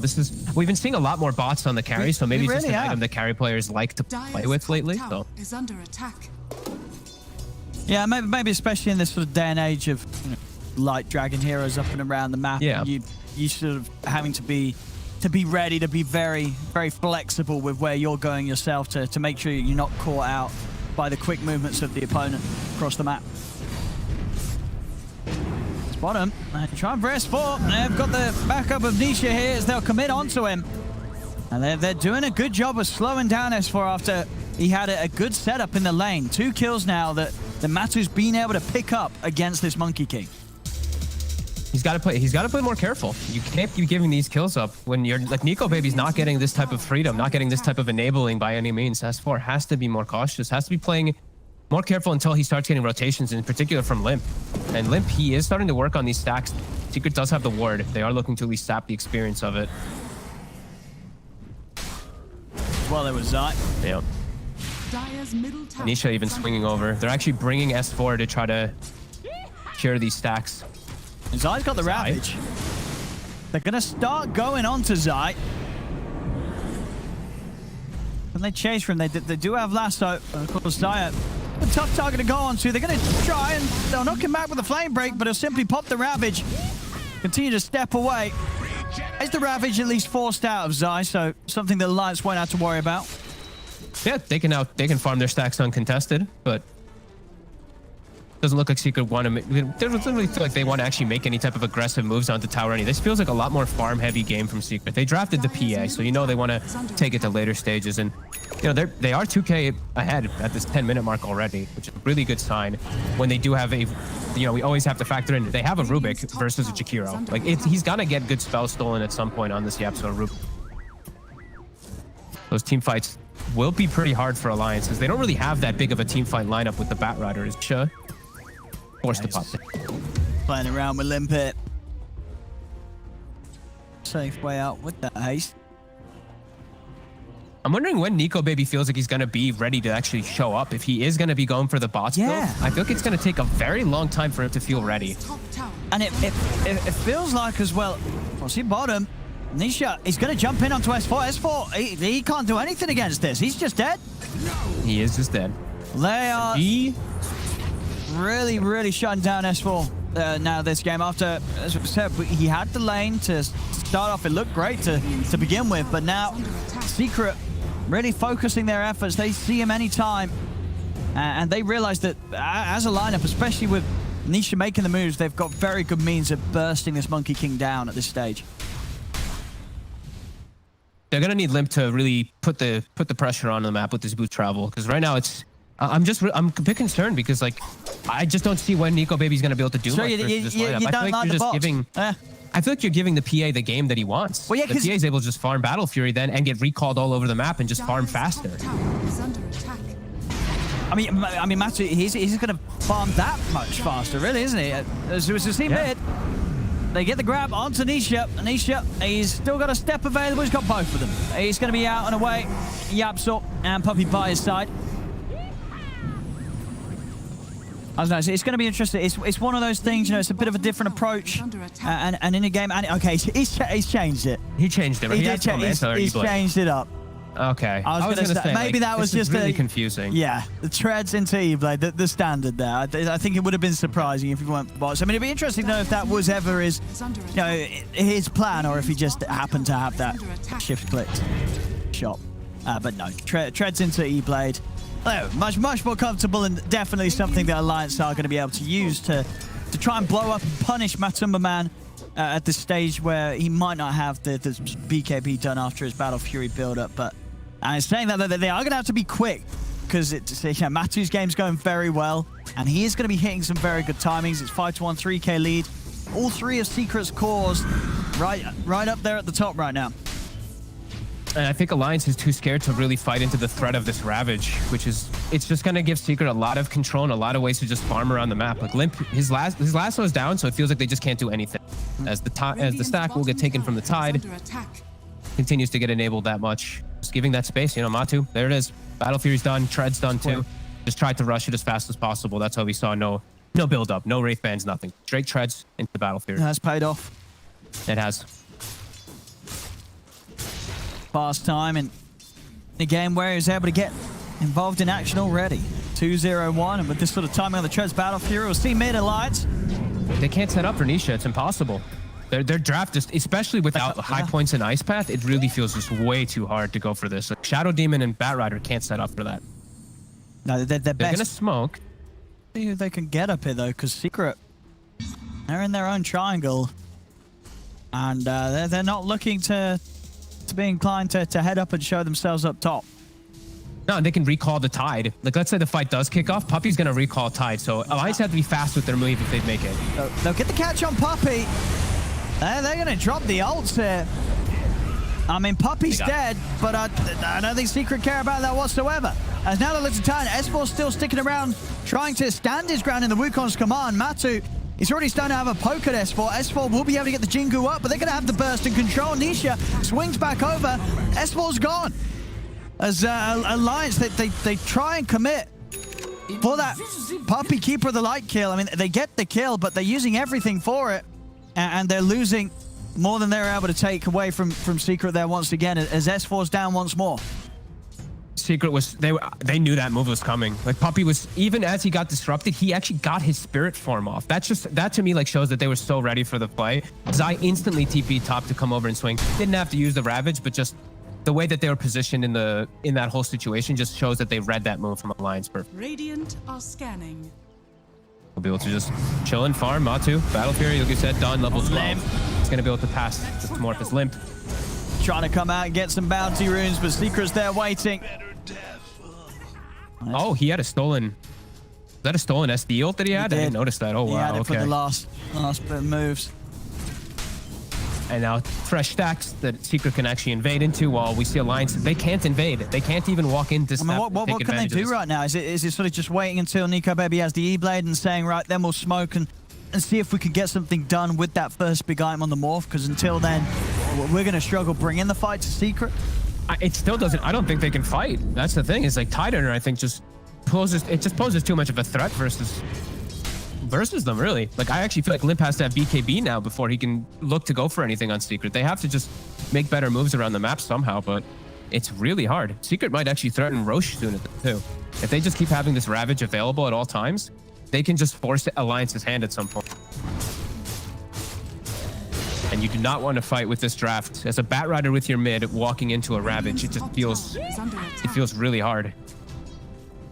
Secret swinging down with the smoke. They know where Limp is. They have this lane ward. They saw him sneak into the trees. Uh oh, Limp. They're just catching him.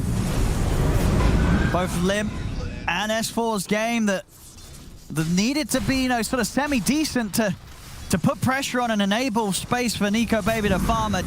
It's getting dealt with very well by Secret. The Bat and the Monkey King just struggling to make moves. Was Secret prepared for any of them? Yeah, just fully prepared and just reading any type of moves. And Alliance just now at this point it feels too hard for them to make moves. It's just okay, Nico Baby, get Ethereal Blade and hopefully we can win the game off some type of grabs and mess ups from Secret. So like 7k advantage.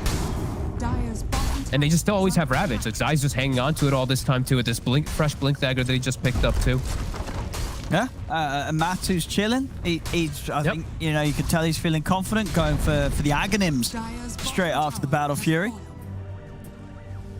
Got limited control for him, so if he's able to just hop from target to target, if he gets a kill, he cleans up and just jumps to the next one too. Yeah, and that Dispel is going to be very nice against the Sticky and the Jakiro, all sort of these dots that are going to be thrown down onto him. Still we'll have to worry, of course, versus Demonic Purge, but, PA, you're mobile. You're able to jump around inside of them.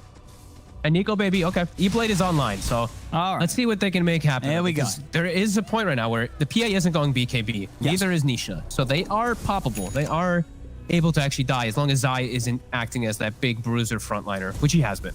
So he has to somehow get past this Tidehunter.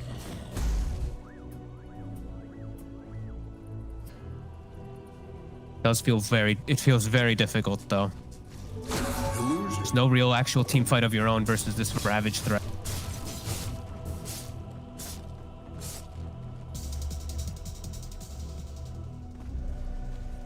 They don't look Looks like they're gonna set up for a smoke, I think. Surely, FNG did surely you port want to to mid. try. Like, surely the passive play is not going to benefit you, your Alliance here.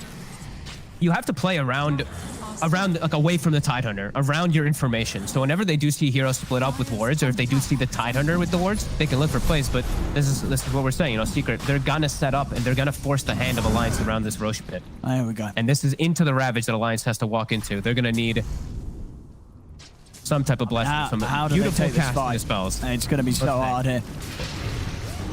Eyes on S4. As he's the one already grabbed first. they're able to get the setup onto S4. They jump over into the grab. There'll be a bit of a defensive player from Hanscam with the disruption, trying to save S4. He's able to get the Wukong's command down. But Not what they wanted, though. Nisha's actually jumping in. He's trying to fight deep into the ult. He's going to get punished for this. Nisha will fall. A big overcommitment there from Nisha, jumping in, feeling that he had the burst damage alone to take down S4. And that was not the case by far. As that's Nisha out of this fight for 30. I thought he'd be able to just jump away and be thankful that they Wukonged away from the pit. He went in. But Nisha just stays in and jumps in even further and gets punished for it. The Lions have to be quite thankful of that there. It's S4. Oh. The Boundless. There's onto the two of them. Zai still holding on to that Ravage. We're going to have Nico Baby coming for the side. Maybe get grabbed in time, so not quite able to get the E-Blade follow-up onto Puppey. The burst won't be there as Puppey's out. That's pretty decent for Alliance, though. Actually forcing them out of that Roche pit, forcing them out of that area, getting the kill on Nisha. Secret just is going to walk right back into that pit pretty soon, though. So they do know that lasso. I think they know that the lasso was used. I don't know if they heard it, because it was casted at the very last second of while Nisha was dying. But they should be aware at least that a couple of these ultis are down, so we'll see what they do with it.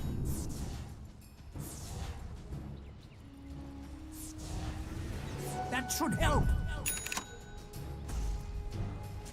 Alliance, they do split themselves back up. S4 going after the Witchblade, yet to see. Top lane. Oh, Matu. Oh, there we go. Okay. Easily in. You can use your blur to set up for ganks pretty nicely now as it resets immediately afterwards. You can run away, reset too. And not go for the Roche play, though. They're actually looking to pressure the lanes out a little bit more instead. Top tower is under attack. I do see Limp in mid. He's not quite at the BKB yet. If they do see him too far up, I think Zai is going to go for the opportunity to ravage him. They're going back for... do they want to head into the... No, no, they still don't want to head quite back into the pit. I mean, Matu, as you say, he's blur hunting. He is. I mean, he knows that Alliance has sort of sat back and split up. Question is, do they know that S4's in the trees still? No, S4 keep himself in. The range creep, no. Look, the range creep back. The melee creeps now. Oh, they do keep very aware of swinging in. They must be catching a whiff of him when he jumps between the trees. They're going to smoke down here to try to catch this. Puppy's going to look for him in the trees. Or actually, okay. No, maybe not. I think they're maybe just not checking where the creeps are heading.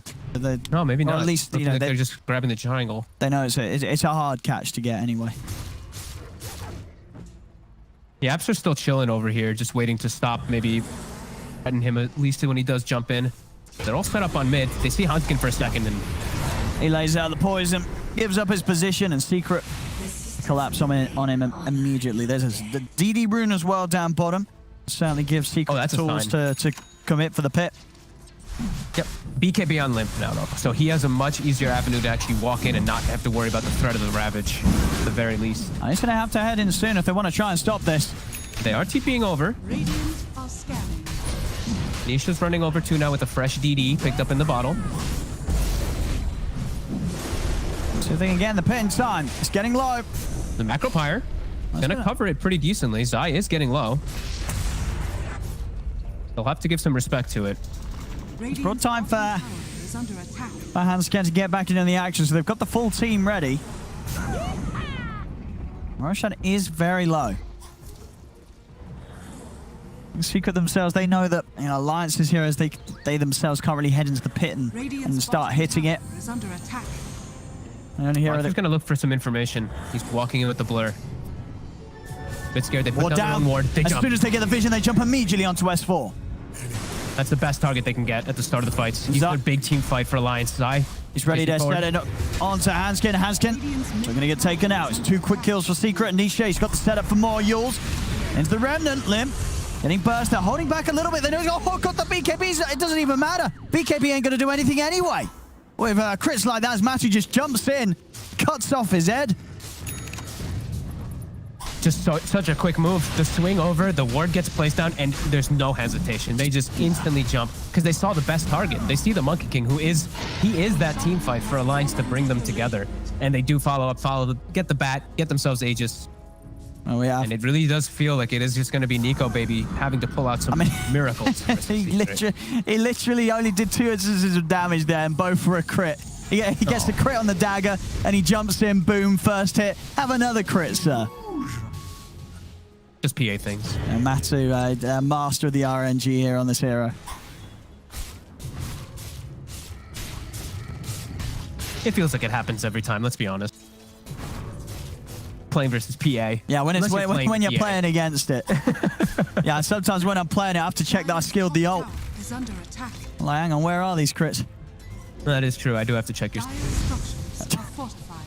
Hey, I'll let you know, my 4440 build will catch on one day. Woke up from Alliance. Looking to set up Zai, still always has the Ravage ready. Alliance really trying to get themselves catch here. We've been here before. Again. The Ravage is out, and straight away the fight starts with a dead Monkey King. S4's down, Matu's cleaning up the backlines. He takes down Hansken. Nico Baby will be able to get in and burst down Puppey, but that's it. That's all he's getting. He's not getting anything else out of this as they immediately surround him. It's a triple kill for Matu. As we do seem to be taking another page out of the book that was game 1. Yep. This is just a really dominant showing from Secret. No mercy, really, Alliance. And just been Nico Baby getting all the space in the world from this. Alliance just can't fight. S4 every single time now has been jumped. Even when the fight went badly, right? As soon as they identify, as soon as they see the Monkey King, that's priority number 1 in these fights. If he doesn't get Wukongs off, Alliance has nothing in the... I mean, and why is this sort of ending up, being as hard as it is for S4? Is it just sort of that he is their only real front line, but at the same time, hero-wise, this hero is not really kitted out to sort of get in there and face the brunt of the attack the Secret's bringing. You answered your question yourself, yeah. He is the front line. He has to be the team fighter, but also the frontliner, and they also don't have an initiator because they don't have the blink bat. And he took a long time to get BKB versus all of these disables that he has to worry about. These instant disables in Rubik, Tide Ravage, Aether Remnant, all very quick for her bat to deal with. And now, I mean, Secret's just swinging across the map so quickly. The power of Coddle really does come into play too. These items from Matu are coming out at a ridiculous time. I mean, he's what, 5k ahead of Nico Baby.